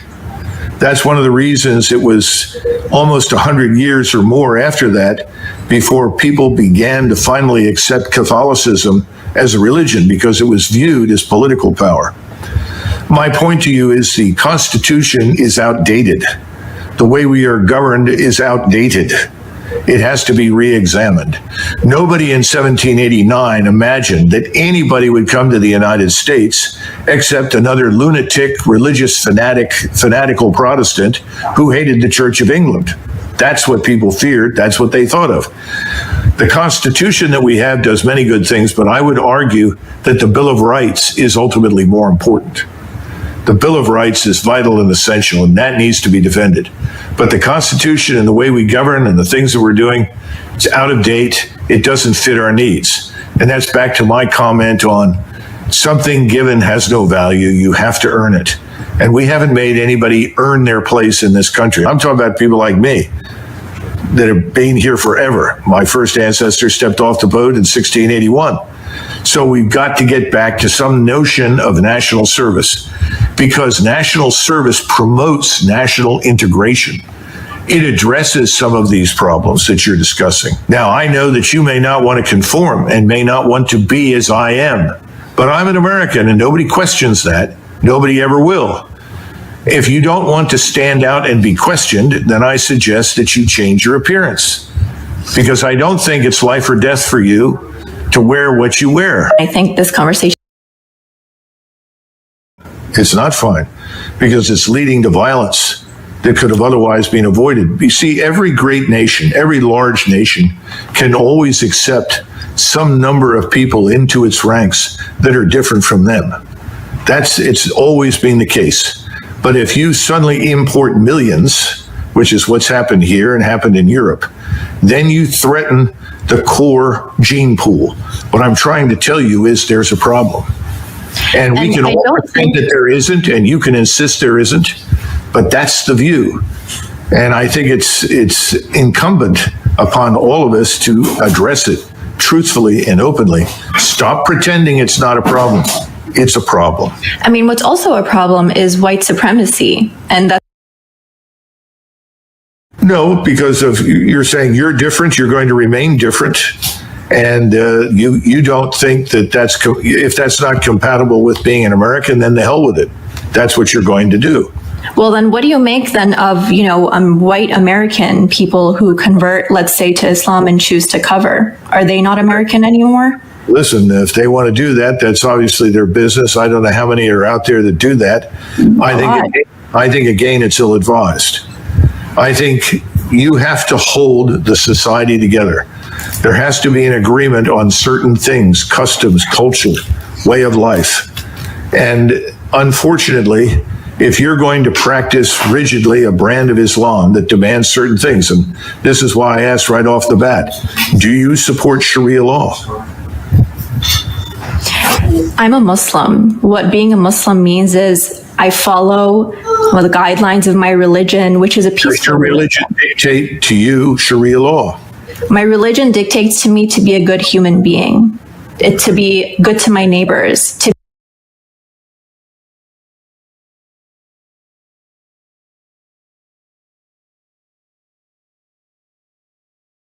that the most powerful force in today's Republican Party is represented by what Charlie Kirk said. It is this drive to make America a white Christian nation. I got to tell you, this is what they say privately. This is now what they say publicly. This is what Charlie Kirk said publicly.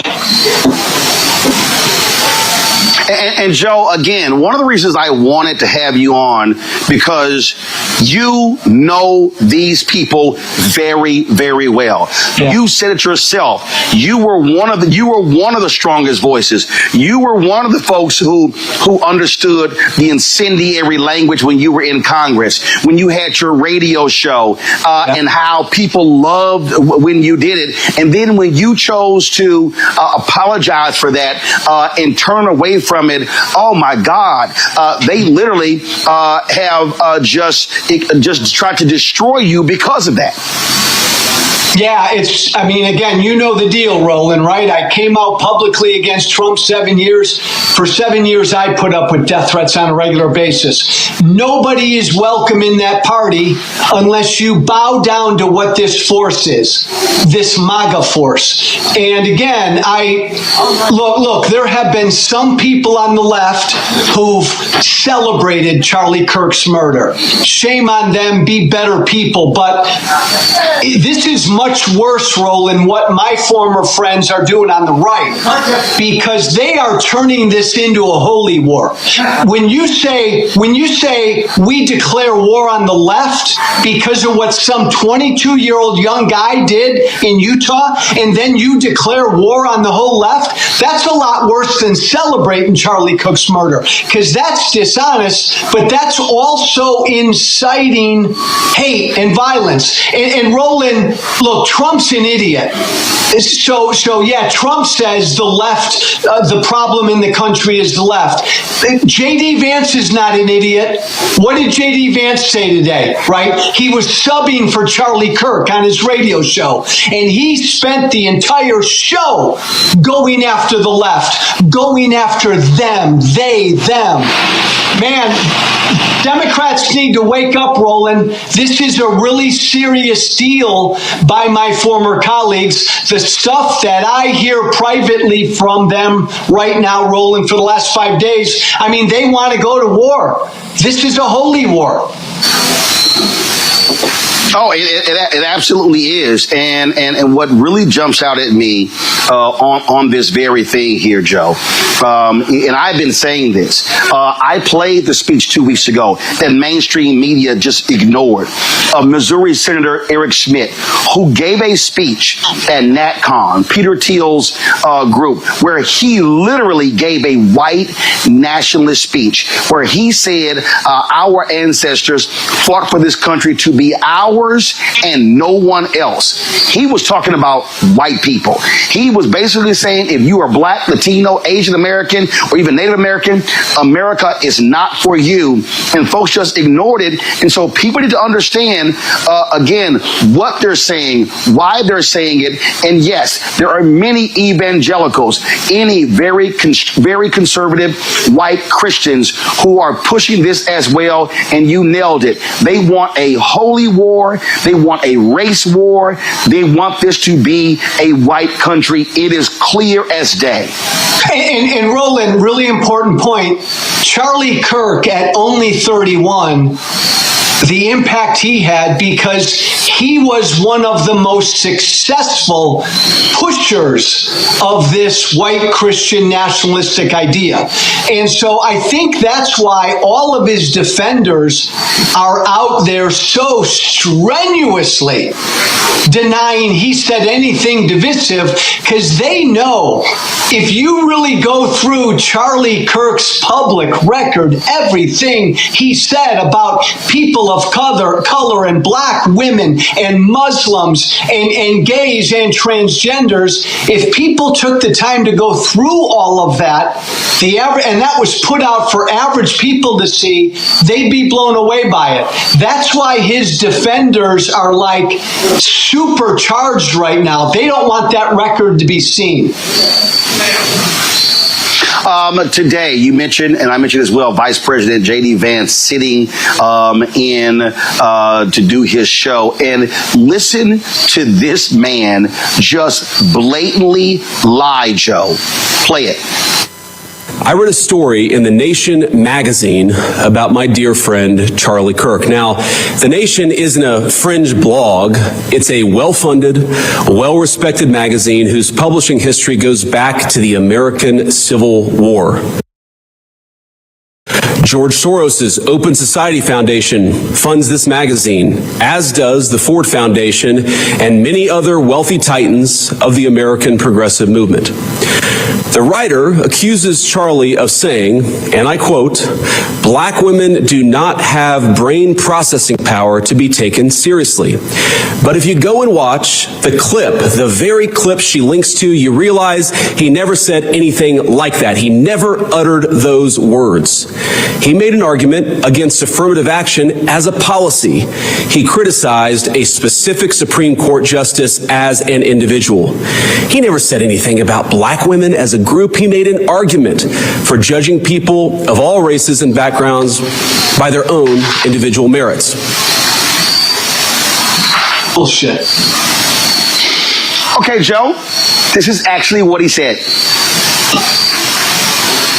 No, Roland, that's utter bullshit. In fact, you know, if we would have said 3 weeks ago, Blake, if we would have said that Joy Reid and Michelle Obama and Sheila Jackson Lee and Ketanji Brown Jackson were affirmative action picks, we would have been called the racist. But now they're coming out and they're saying it for us. They're coming out and they're saying, I'm only here because of affirmative action. Yeah, we know.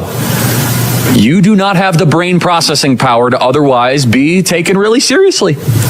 You had to go steal a white person's slot to go be taken somewhat seriously. Play cut 52.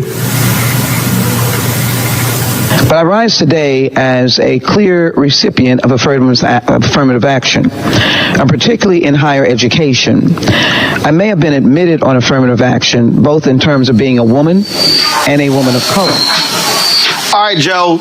He literally said it. Not only that, Vance lied. Soros does not fund the nation. So he sat there and flat out lied. And Roland, remind me, what's J.D. Vance's job? He's the vice president, and yet he had time today to do a radio show for a former right-wing podcaster. I mean, look what they're not even, Roland, they're not even subtle about it, what this White House is doing. They believe, man, the path to victory is fear, hate, and division. And that's what they're putting out there. That was Charlie Kirk literally going after 4 accomplished black women by saying they didn't have the brain power to get where they got. This is what he believed. And this is what MAGA believes. And that, again, Roland, broken record, that's why Charlie Kirk was so damn successful, why he had such a big audience.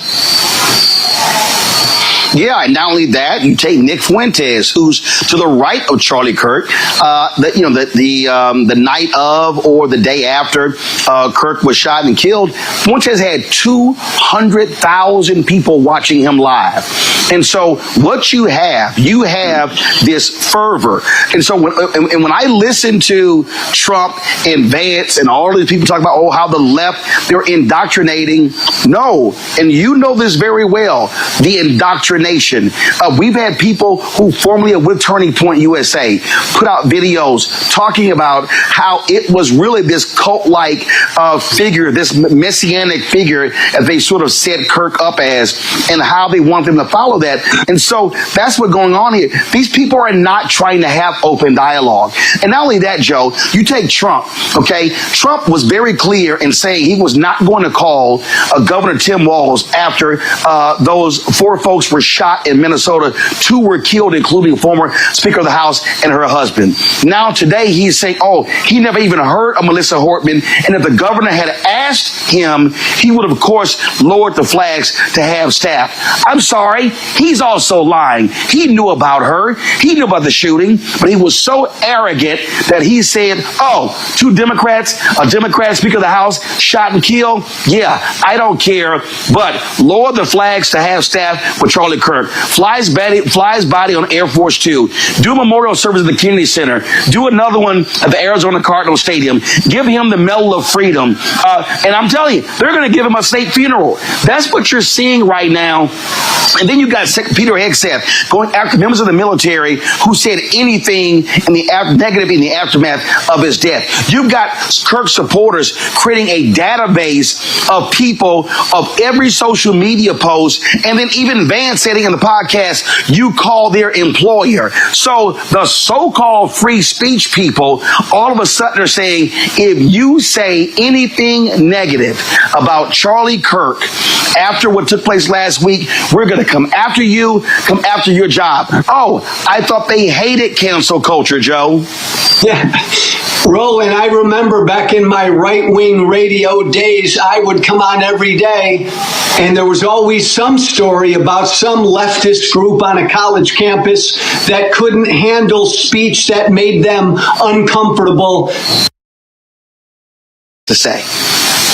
Roland, this is scary, and you and I are old enough, man, to remember huge figures in American history who were gunned down, struck down, military leaders, civil rights leaders.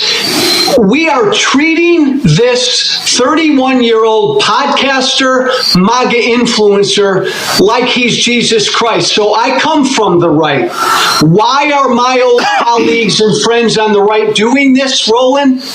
Because the right wants a religious war. Let's just call it. They want a civil war. They want a holy war. That's why they're putting him up to be some Jesus-like martyr. Absolutely. I mean, Glenn Beck literally came out and said he was a civil rights leader. Oh, my God, stop it. Stop it. I've seen people say, I've seen a lot of these videos, I'm leaving my church because my pastor did not mention him. This was a Christian warrior. And let's just be clear. You said it, white Christian nationalists. It's slaveholder religion. We heard a lot of this stuff during slavery, during Jim Crow, things along those lines. And this whole idea about, it was about debate. It was about, exchange of ideas. I mean, come on, let's just stop it. And so we see what's going on here. We see the games that are being played. And then what gets me, Joe, is this whole deal of, oh my God, the left, how they indoctrinate indoctrinated him and the accused killer going to a university. The dude was at a university for one semester, Joe. You're trying to tell me that one semester at a mostly white institution in Mormon, Utah, which is not a liberal bastion, somehow just radicalize him? I mean, it really is showing folks of the hand they're trying to play. Yeah, and I think even on top of that, Roland, I think it was like some technical school. So it wasn't some crazy liberal arts school for a semester. Look, cut through all the BS.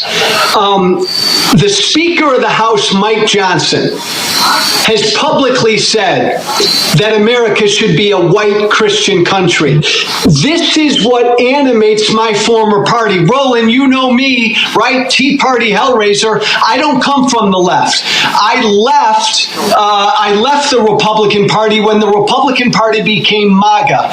And my fellow Democrats and folks on the left need to understand, now these people are on the right. Now this is MAGA. MAGA now are the snowflakes. MAGA, Roland, they now need their safe spaces. It's funny, but it's not funny. And you're right about J.D. Vance, man. He just flat out lied. I mean, the last 30-year history of political violence in this country, the vast majority of it is right-wing. It always has been. And they put out this lie that it's only on the left. It's not even, Roland, a both sides problem between the left and the right. There is political violence on the left, but the vast majority is on the right, and they know that, and they're lying because they're trying to inflame their base. And Roland, I hear from their base every day, and let me tell you something, they are inflamed. I mean, they are ready to march and grab their you-know-what. This is a scary time. It is, and folks need to understand what is certainly at stake. Joe Walsh, I appreciate you joining us on the show.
History of the cross, known by their works. What's the history of the cross? 500-year history of the cross. Murder, rape, destruction, deception, enslavement, burning, terrorizing. To maintain a slavery system, you must terrorize the people 24/7. They terrorize people from Africa and America for 400 years. Constant terror, 24/7, rape, murder. In the name of Jesus. This was Christians, not Buddhists, not Hindus. Christians, in the name of Jesus, where they said Jesus cursed black people, they call them Ham, cursed them to be slaves and persecuted forever. In the name of Jesus, raped our women incessantly, pissed in our mouths, made us eat shit. And they took and tried to clean it up, not clean it up, but make it look more fashionable, I guess, by calling it chitlins. That's after slavery, of course, after so-called slavery. Because what was endured was not slavery. Look up slavery. Look up slavery. It does include murder, rape, terror. This is a Holocaust. And then now they try to downplay it. Oh, that was 400 years ago. No, it wasn't 40 years ago. I don't care if it was a million years ago. It was 40 years ago. It lasts for 400 years. And it's enduring today. They took everything away from the slaves. Everything. Their name, their culture, their families, their religion, their minds, everything. Fed their children to alligators as alligator bait.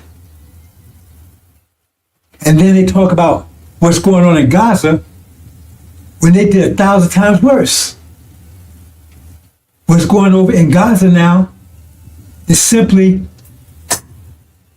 just a miniature version of what they did. What they did was far worse than what's going on in Gaza. Gaza's bad. It's genocide. What they did was far worse and much longer. That's the legacy of Christianity. Murder, rape, disease. They wiped out the native population with genocide and disease. Smallpox blankets, knowing they was full with disease. Herpes, syphilis, gonorrhea from sleep with animals. So-called common cold was not common. Didn't exist here on this side of the world until they brought it here. Murder, rape. When they was raping out women, there was a cross hanging from their neck.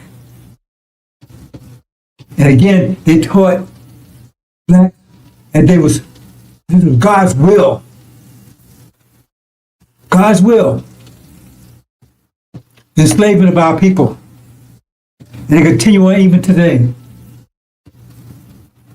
That's the legacy of Christianity, the cross. So where's your rap sheet? Every time they arrest one of our people, your rap sheet. What's your rap sheet? How you going to judge people for murder when you're guilty of murder beyond imagination for hundreds of years? Hundreds of years. Theft. You stole this land and murdered its people. And you crushed the native people here. When the braves would go out hunting, you would come into the camps like cowards and kill the women and smash the children's brains out on the hooves of your horses. This is the legacy of Christianity. That's the legacy of it. The question is, if instead of Columbus coming here, Dracula came here, Beelzebub, Wolfman, Frankenstein, Satan, and they all came instead of Columbus. What could they have done that Columbus and those that followed him did? Satan is the God of this world. That's the God they're serving. They have known him by their works. What are the works of Christianity? What are the works of Christianity? Where's the works of Christianity? Evil, deception, mischief, bloodshedding. It goes on today. And what's going on in Gaza, just reflection and microcosm of what was done here in America for hundreds of years. Raped out women incessantly. They would even rape while they was out in the fields picking cotton. They would jump off their horse and tell them to bend over and rape them. And tell them to keep picking cotton while they was doing it. This is the kind of stuff that they would do. Make one slave defecate in the slave and slave in the mouth of another slave, and then bound it up so they couldn't spit it out for 7 days. That's the legacy of slavery. You did it all in the name of Jesus. That's a legacy of slavery. Legacy of slavery. 40 years plus. Legacy of Christianity. Legacy of the cross. That's the legacy. That's the true legacy. So whose works are those? Who are you serving? Who are you serving? Legacy of the cross. Where's your rap sheet, America? Gog? Where's your rap sheet, Magog? Britain? Where's your mayship? Where's your rap sheet? Antichrist, false Israel? Where's your rap sheet? Then they colonized Africa. They're stealing from ripping off everyone. That's the legacy of Christianity. They've been ruling for over 500 years. And now, the threat of nuclear war to finish off everything. That's a legacy of Christianity in the name of your Jesus.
Surely you ain't talking about us packing our bags and going westward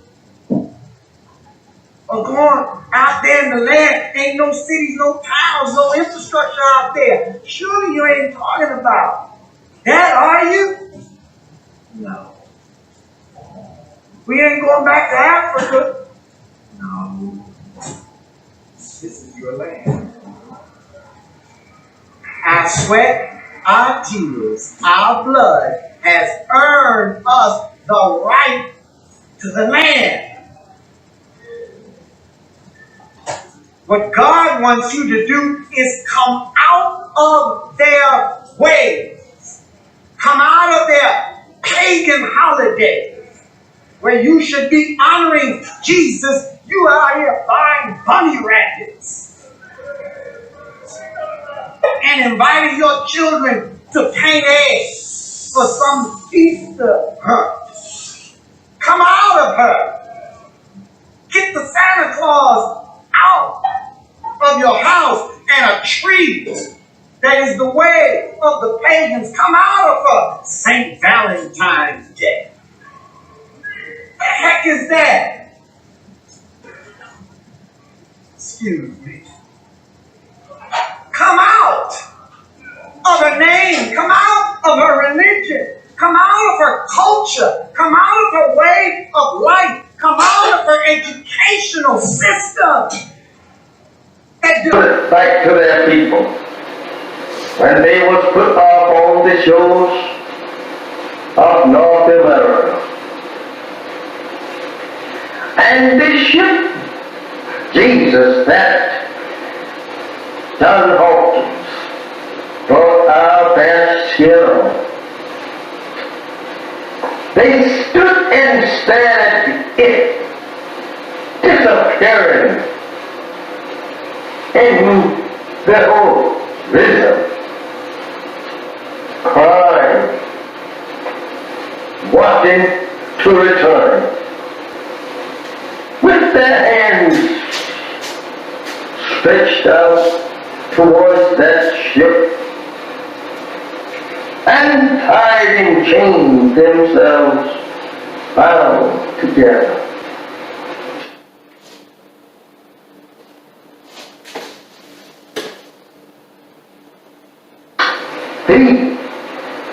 And when they was put off on this memorable shows, they stood there staring at that ship that brought them to a strange land and a strange people who could not speak either one's language.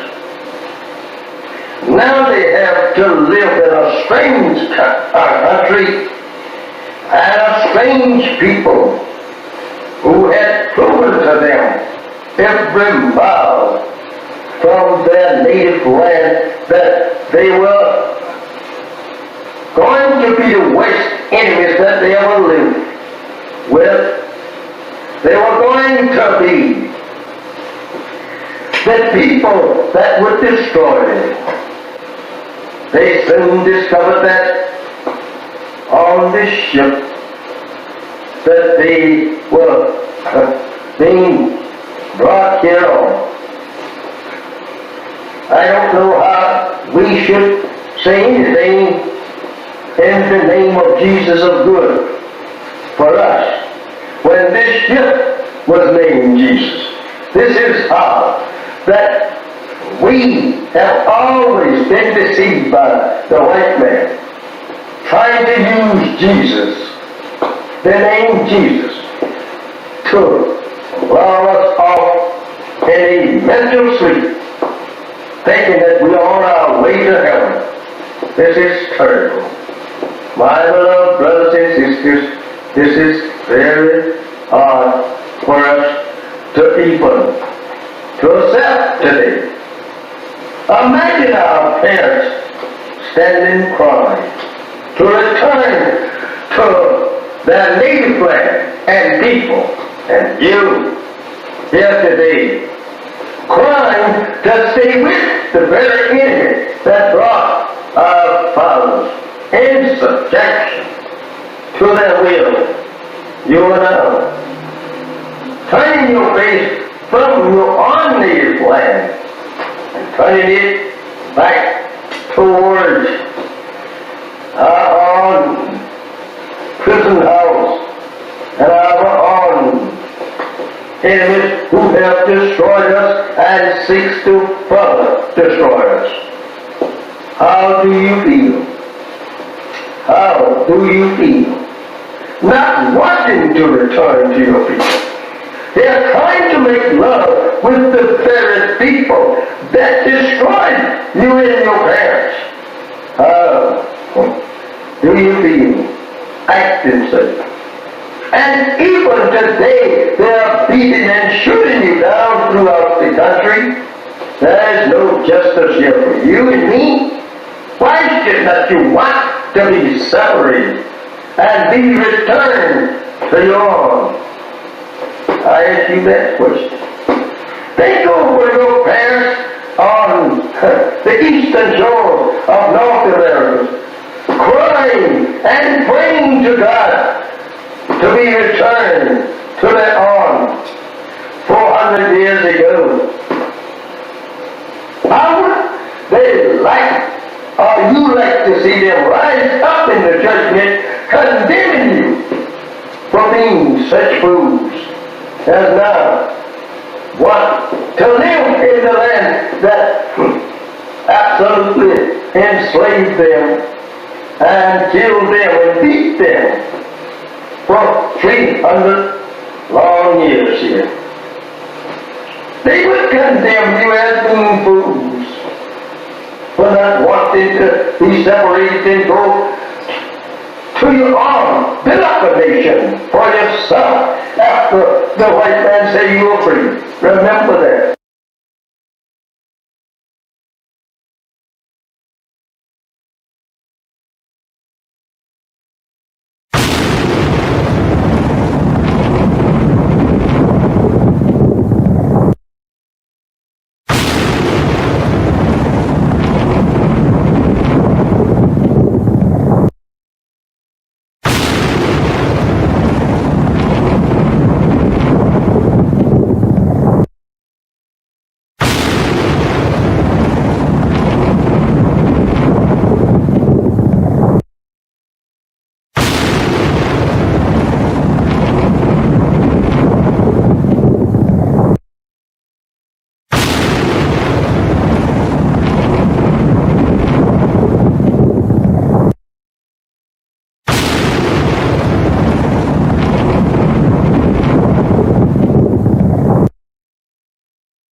make it.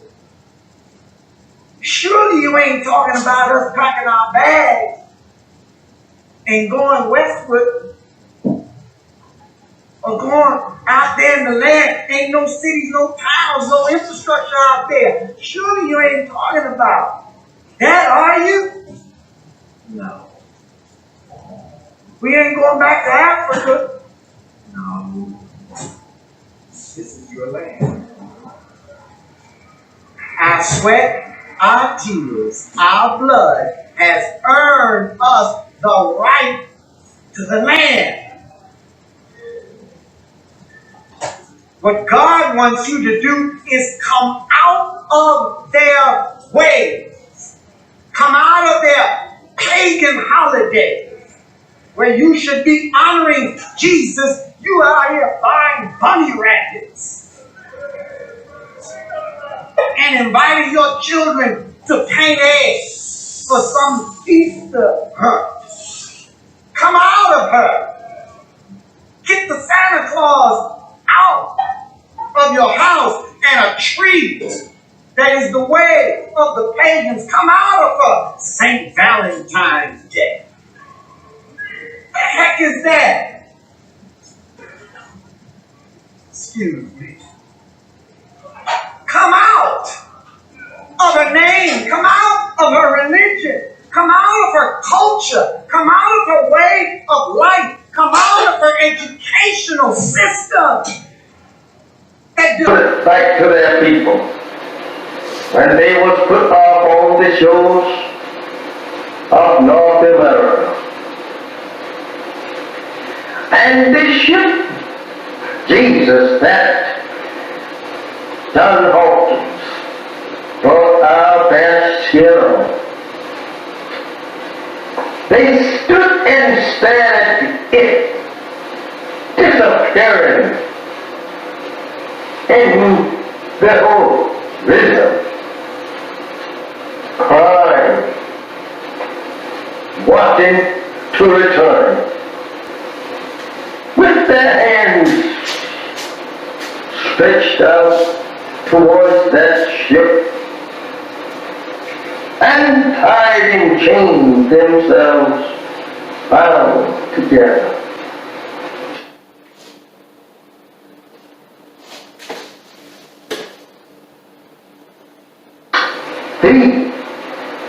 And when they was put off on this memorable shows, they stood there staring at that ship that brought them to a strange land and a strange people who could not speak either one's language. Now they have to live in a strange country and a strange people who had proven to them every mile from their native land that they were going to be the worst enemies that they ever lived with. They were going to be the people that would destroy them. They soon discovered that on this ship that they were being brought here on. I don't know how we should say anything in the name of Jesus of good for us when this ship was named Jesus. This is how that we have always been deceived by the white man, trying to use Jesus, the name Jesus, to lull us off in a mental sleep, thinking that we are on our way to heaven. This is terrible. My beloved brothers and sisters, this is very hard for us to even to accept today. Imagine our parents standing crying to return to their native land and people, and you here today crying to stay with the very enemy that brought our fathers in subjection to their will, you are now turning your face from your own native land and turning it back towards our own prison house and our own enemies who have destroyed us and seeks to further destroy us. How do you feel? How do you feel? Not wanting to return to your people. They are trying to make love with the very people that destroyed you and your parents. How do you feel acting such? And even today, they are beating and shooting you down throughout the country. There is no justice here for you and me. Why should not you want to be separated and be returned to your own? I ask you that question.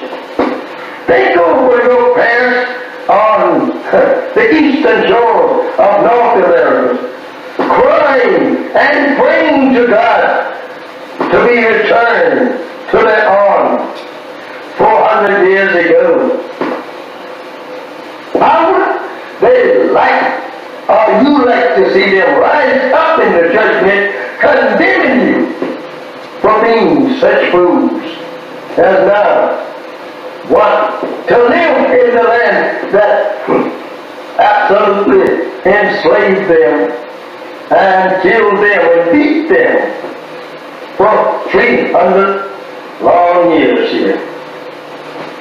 They would condemn you as being fools for not wanting to be separated and go to your own, build up a nation for yourself after the white man say you were free. Remember that.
Assalamu alaikum, sisters and brothers.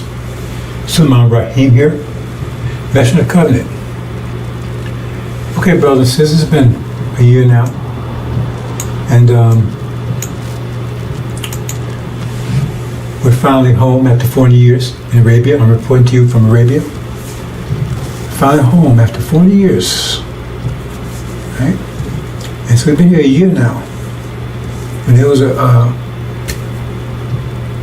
agreement made. A former slave master, he said,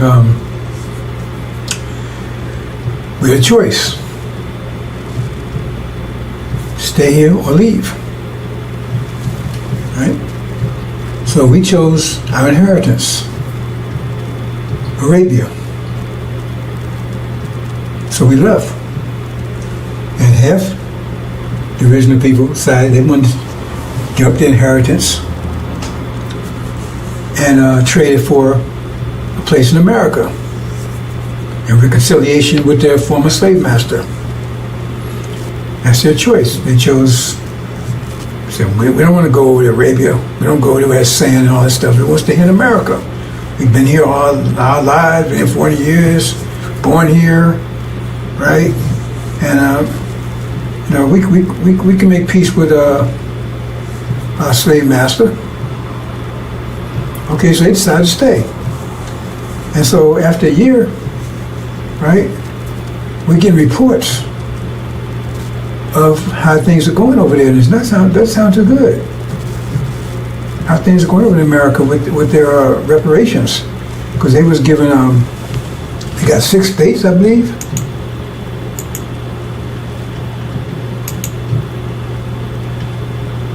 Yeah, see? Yeah. Yeah, they got those 6 states right there. That's what Farrakhan told them. They was listening to Farrakhan. Farrakhan promised them, they stay there, 6 states, right? Had their own land. And they can make reconciliation with the former slave master. They're not devils. They're not devils. They're human beings. They just had a rough, they were just, did some things wrong, but now they're gonna make amends and make reparations. So 6 states, and in addition to that, they gave everybody $1 million. Everybody stayed $1 million. Okay? Say, thank you, Farrakhan. They're so happy. Thank you, Farrakhan. Thank you, Farrakhan. Man, you got 6 states. That's what you promised us. We got 6 states. They're thanking you. Thank you, Farrakhan. Right? And this was a year ago. They got the 6 states. Thank you, Farrakhan. Right? Everybody got $1 million. Everybody $1 million. And they're rejoicing. Oh man, they're so happy. Hey, we made it. We got America, man. We got reconciliation for a master. We got 6 states. Everybody got $1 million. We're all rich. That was a year ago when we left. Okay, so we're in Arabia. They're still back there in America.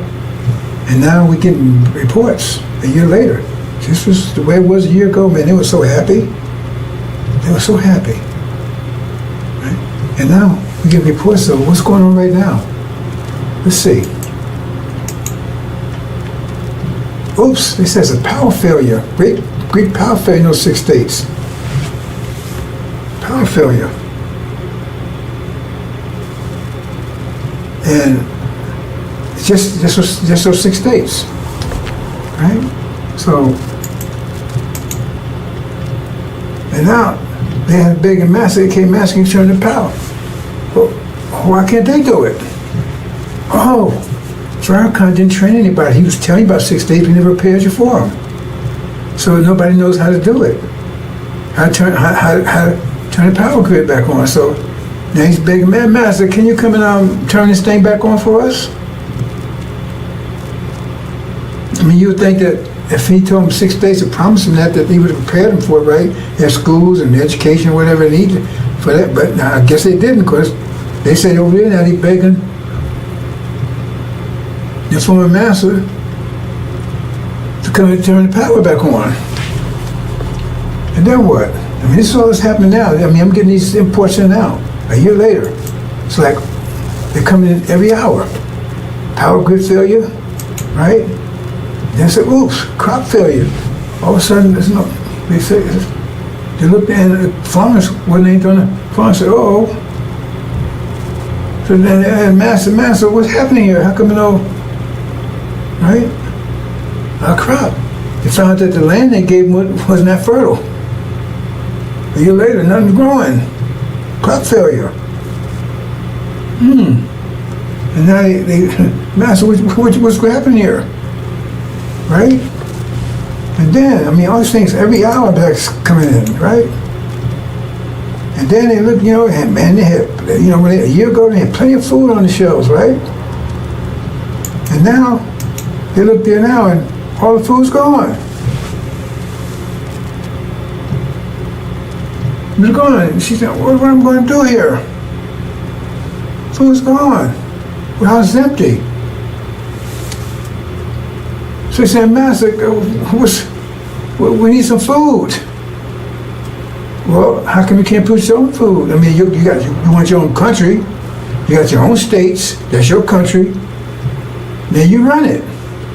What are you calling us for? Right? And so they've been praying. And then, oops, no fuel. There's Master, no fuel there. Well, you got to buy your fuel. You got to produce your own fuel. What you calling us for? You got your own 6 states now. What you calling us for? Go and get some fuel. You got money, right? You got your own states. So you got to get your own. What you calling us for? You said you wanted your own, so now you got it. And you got your reparations, so we don't owe you anything anymore. We don't owe you anything anymore, so what you calling us for? We don't owe you anything. You said you agreed to 6 states and $1 million per person. You took that instead of your inheritance, what you call the Abrahamic covenant, Arabia. You know, your brothers and sisters, they left. They took that was offered to them. They took it, and you said no. I want this instead.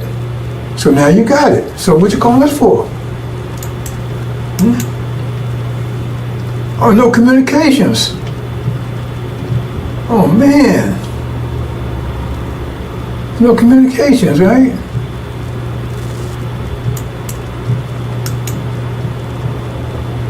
No medical facilities. So what's going on, Master? Wait a minute, hold on. That's you. What you calling us for? That's yours. You got to handle that stuff. You want us to handle it for you? You want independence, now you have it. I mean, wow, this stuff was coming every hour, man. Instead, like a year, they was celebrating. And now they crying and begging the Master, hey, we got all these problems here. I said, wait a minute, that's yours. What comes about your problems? You have to work those out. Right? No transportation, I mean, no planes, no nowhere. We don't know about fly the planes and drive the trucks and the boats and stuff and to go and get this stuff. Well, what you done that for? You wanted this, you got it. So go ahead and get to train your own pilots, build your own planes, build your own boats and right? You see what I'm saying? Transportation, build your own trucks. What you calling for? Yeah, Master, we see this. You said you wanted 6 states, you got it. You want $1 million per person. That was the reparations. So then if you didn't pay people to take care of this, how's that our problem? You're independent now. You're really free now. Oops, no fuel, the gas station's empty. I can't drive, eh? And no gas. Man, wow. All this stuff happened like for a year. They thought that everything was great, and all of a sudden everything ran out.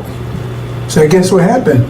Everything was there when they got it, and then it ran out. They had to, for them to replace the fuel, to get the farms going. So they was left with that stuff. The factory was full. I mean, warehouses full. Then you had to keep they thought that was just going. I guess they thought it was just going to be there, just by itself. They didn't prepare for it. See, and they ain't trained any engineers and scientists and architects and stuff. They business. They didn't train anybody. So Farrakhan, he told you he's going to get this for you, but he didn't prepare you for it. He didn't get anybody to handle this stuff. So what was that all about? So now he asked the master, said, hey, don't call on me. You was here, you had it when you was here with me. You said you want independence, you wanted reparations, so you gave it to you. Well, call on your brothers over there. They left, they handled their own business. You said you want to stay here. Right? See? You don't have any professionals or technicians, scientists, doctors, none of that. See? I mean, that's what, because I mean, if you're going to set reparation, you should be preparing for that, right? So if he was telling you about reparation, you should be preparing for it. If he said God said that's what he's going to get you, so if God told him he's going to get that for you, then he should, like when God told Noah there was a flood coming, to only build an ark, so he started building an ark. And so you should start preparing for the 6 states and the reparations, but apparently you didn't. And so now, it does say, look, hold it. We want total separation. Look, we don't want you to call us no more. We don't want you to call us no more. Because you're wearing us. You want your own country. You got your own land. Right? You got money, $1 million, all this stuff, right? And so now we got to protect your money and everything too? No, you have to create your own money. You have to do all these things, your own wealth, not ours. Right? So we're going to cut you off from that too. It's all economics. So they go and tell it. They tell all the people all the white folks, right? Because all the black folks, now all the black folks is either in Arabia or in those 6 states. That's the solution. You had to be one way or the other. There couldn't be no integration, all that kind of stuff. That's the deal. You just said one or the other. So all the black folks are there, ain't no integration, all that kind of stuff, right? Black folks are there, one or the other, so they're there. So they said, okay, right? So they just say, we're going to take our money because we don't know what y'all doing over there. You have your own money, you have to find your own wealth. So what they do is they tell all the white folks, say, protect your money, right? Transfer your money into gold. Transfer all your dollars into gold. Okay. Now remember, they gave everybody $1 million a piece. So everybody got $1 million a piece, right? And so they transfer it to gold. And then what happens is that what they do is they start just printing money. White folks just start printing money. You understand what that means? That's inflation. Right? Because if you got $1 million of gold, a million ounces of gold, say a million ounces of gold, understand this, and you got 1 million certificates, then you say each certificate is worth 1 ounce. If you got 1 million ounces, each certificate is worth 1 ounce. Understand that? If you got 1 million ounces of gold and you got 1 million certificates, each one of those certificates is worth 1 million. If you want to say trade with the certificates, each one of the certificates is worth 1 ounce of gold. Right? But if you take and print, you say you got 1 million ounces of gold and you got 1 million certificates, each one. But say you print twice as many certificates, you got 2 million. Well, then each certificate is only worth 50 cents now, because you got to connect that to the gold. Well, you print 4 times, then each one is worth a quarter. So the more you print, the less they worth, because those certificates has to equal what the gold is. You understand? So the more you print money, the less, right? The less they're worth. So if you print twice as much money, right, there's less gold. You understand? So $1 is worth 1 ounce of gold, which that's right. Then if you print double that amount of dollars, then each one's worth half an ounce. You understand? That's what printing money without increasing their wealth does. That's inflation. So what happens is they keep printing. They get down to where $100 is worth a penny. But see, that doesn't affect their people. They told to protect their money because they transfer their money to gold. So gold still has its value. It's just the dollars don't. It still got the same amount of gold. But the dollars, they get down to a penny. So you can't buy it. You had $1 million, now your $1 million worth of $5. That's what all this worth. $1 hardly worth anything. Hey, that's our money. You gotta have your own money, you control your own wealth. You can't keep coming at us what you're doing. And you think they wouldn't do that? Yeah, you been a Gaza lately? You see what happened to the trees they made with the so-called natives? Kept telling me you had a forked tongue because they kept making trees with them, then they broke the trees. And took their land and genocide and everything else. But no, they wouldn't do that to you. See? Because now you have, your money's worth nothing. They haven't lost anything. Because once that money's worthless, it's no good, right? Then you burn it up, throw it away, it's worth nothing. The people still got gold. And even if they take it, hold on to money, hope to increase again, they're using another different certificate, using another form of money. So it's still worth nothing. That $1 million you had, you was so happy with now, it's probably worth maybe $1. So you can't buy anything $1. Plus the economy's collapsed because everything is failing, and you don't know how to repair it. You don't have to build communications. You don't know how to do any of this stuff. You don't have to engineer, build a house. You don't have to do anything because Farrakhan didn't. Right? He didn't prepare you. He told you he'll give you 6 days. He told you, listen to me, right? So now you're broke, and your economy is gone. You have no food, no electricity, no power, anything. Right? It's not their fault. They gave you what you asked for. You still had your inheritance for that. And then they closed the border.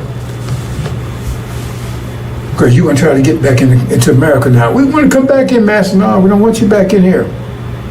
We sorry, we want to come in. No. That's what you chose. You stay there. They closed the border, so you can't get back in here. You can't get back in America, into what you could call your land now. Swaziland or something? Farrakhan. Maybe you call it Traveland. Farrakhan. They met the Farrakhan. Right? So they close the borders, you can't. Because now you're hungry and everything else, your money's worthless. Oh God, come back, Master, I'll come back work for you, I'll work for Popeyes, I'll do anything you want. No, remember, now blacks, either they over in Arabia or they in that land. There are no blacks in America, in places, just in that land, that you 6 days. And now you're starving, you ain't got no, your money's worthless, nothing works, and they close the border. Right? And then you see Master, he on the phone, you talking to the guy that you kept treating, help you. Hey, we finally got rid of them niggas. Finally got rid of them. Finally got rid of them. See on the phone, yeah, it worked. We sold them no reparations, we sold them that used car. They turned the miles back and everything else, and they bought it. See? They could have had a BMW. They could have had a Lamborghini. They sold that for a BMW that looked good. Damn thing didn't work. And now they're starving, living in tents.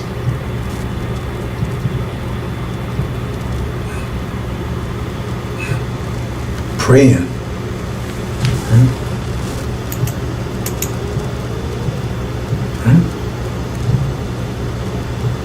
So what? Then what next? What we gonna do, Farrakhan? What we gonna do, Farrakhan? You told us to take reparations, so we did. But they gave us everything we asked for. What we gonna do, Farrakhan? What we gonna do? Pray, pray, pray, pray. That's his answer. Pray, pray, pray.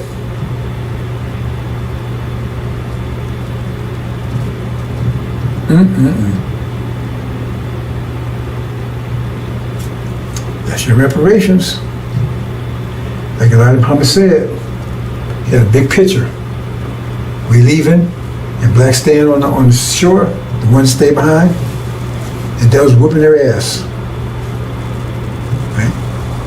Because they thought you think they want to give you some land and take care of you? You think they want to do that?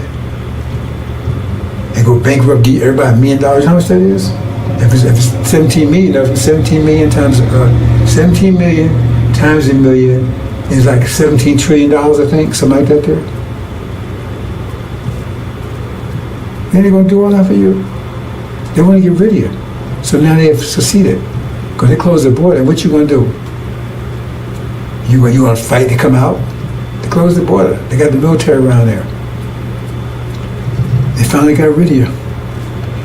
No more black problem, no more Negro problem anymore. One group's out of here, another group that's here, they're gone, and our hands are clean. We gave them what they wanted. Well, anything. Okay. God honors contracts. Remember, he honored the contract with Jacob. Esau sold his birthright for a bowl of soup to Jacob, when it was Esau's inheritance, and God honored it. Okay, Jacob, it's yours. You're the one. And that's the deal. Because he ain't your friend.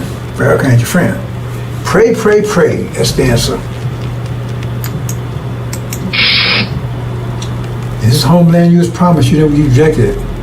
So now you got what you asked for. So if they gave you reparations today or tomorrow,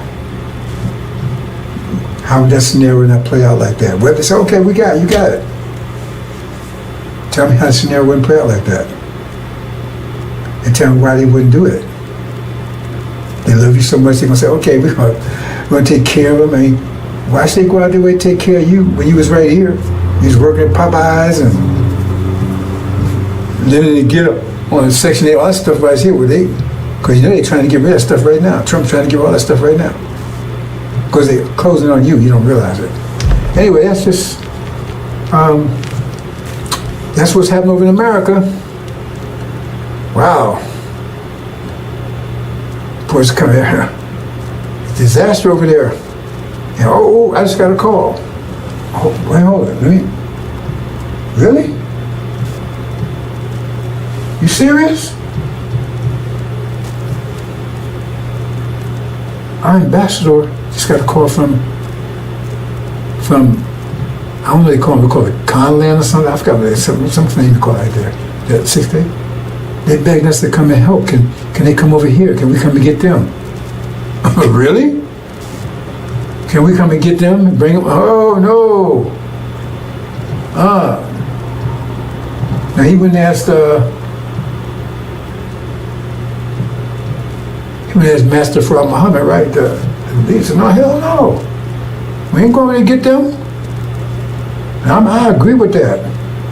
Yeah, the Master said he said, let's call him, and he passed the word to Master Muhammad. Master Muhammad said, send him back. And no, we can't come and get you. You chose, you made your choice, live with it. Or die, whatever the situation is. Wow. I can't believe that. They actually, right, sent a message over. I don't know how they did. I don't have any communication with it. Somehow they got the information over to him. Said, would we please come and get him? Nope. Said, no, tell him no. And don't waste time communicating with us anymore. You got your land, you got your reparations, you got your money, you got Farrakhan as your leader. Yeah, tell him, talk to him, let him straighten out for you. He didn't want to sell you the idea. He was a salesman. So you on that idea of reparations. We told you. Right? Suleiman, right? He was the messenger to you, telling you, look, man, let's go home. You said no. You chose not to.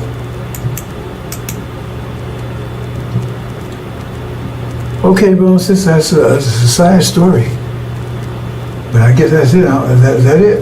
Well, they might get any more reports on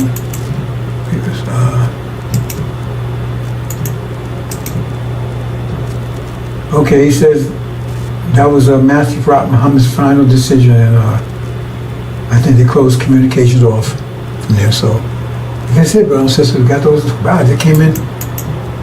All that came in today, man. Came in fast. After a whole year, total collapse. Now they're begging it. Somebody help them. We can't do it. Maybe Master help you. We won't do it. Assalamu alaikum.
Update, brothers and sisters, got another late report in that they said, well, if you want to come and get us, well, we at least send them some food.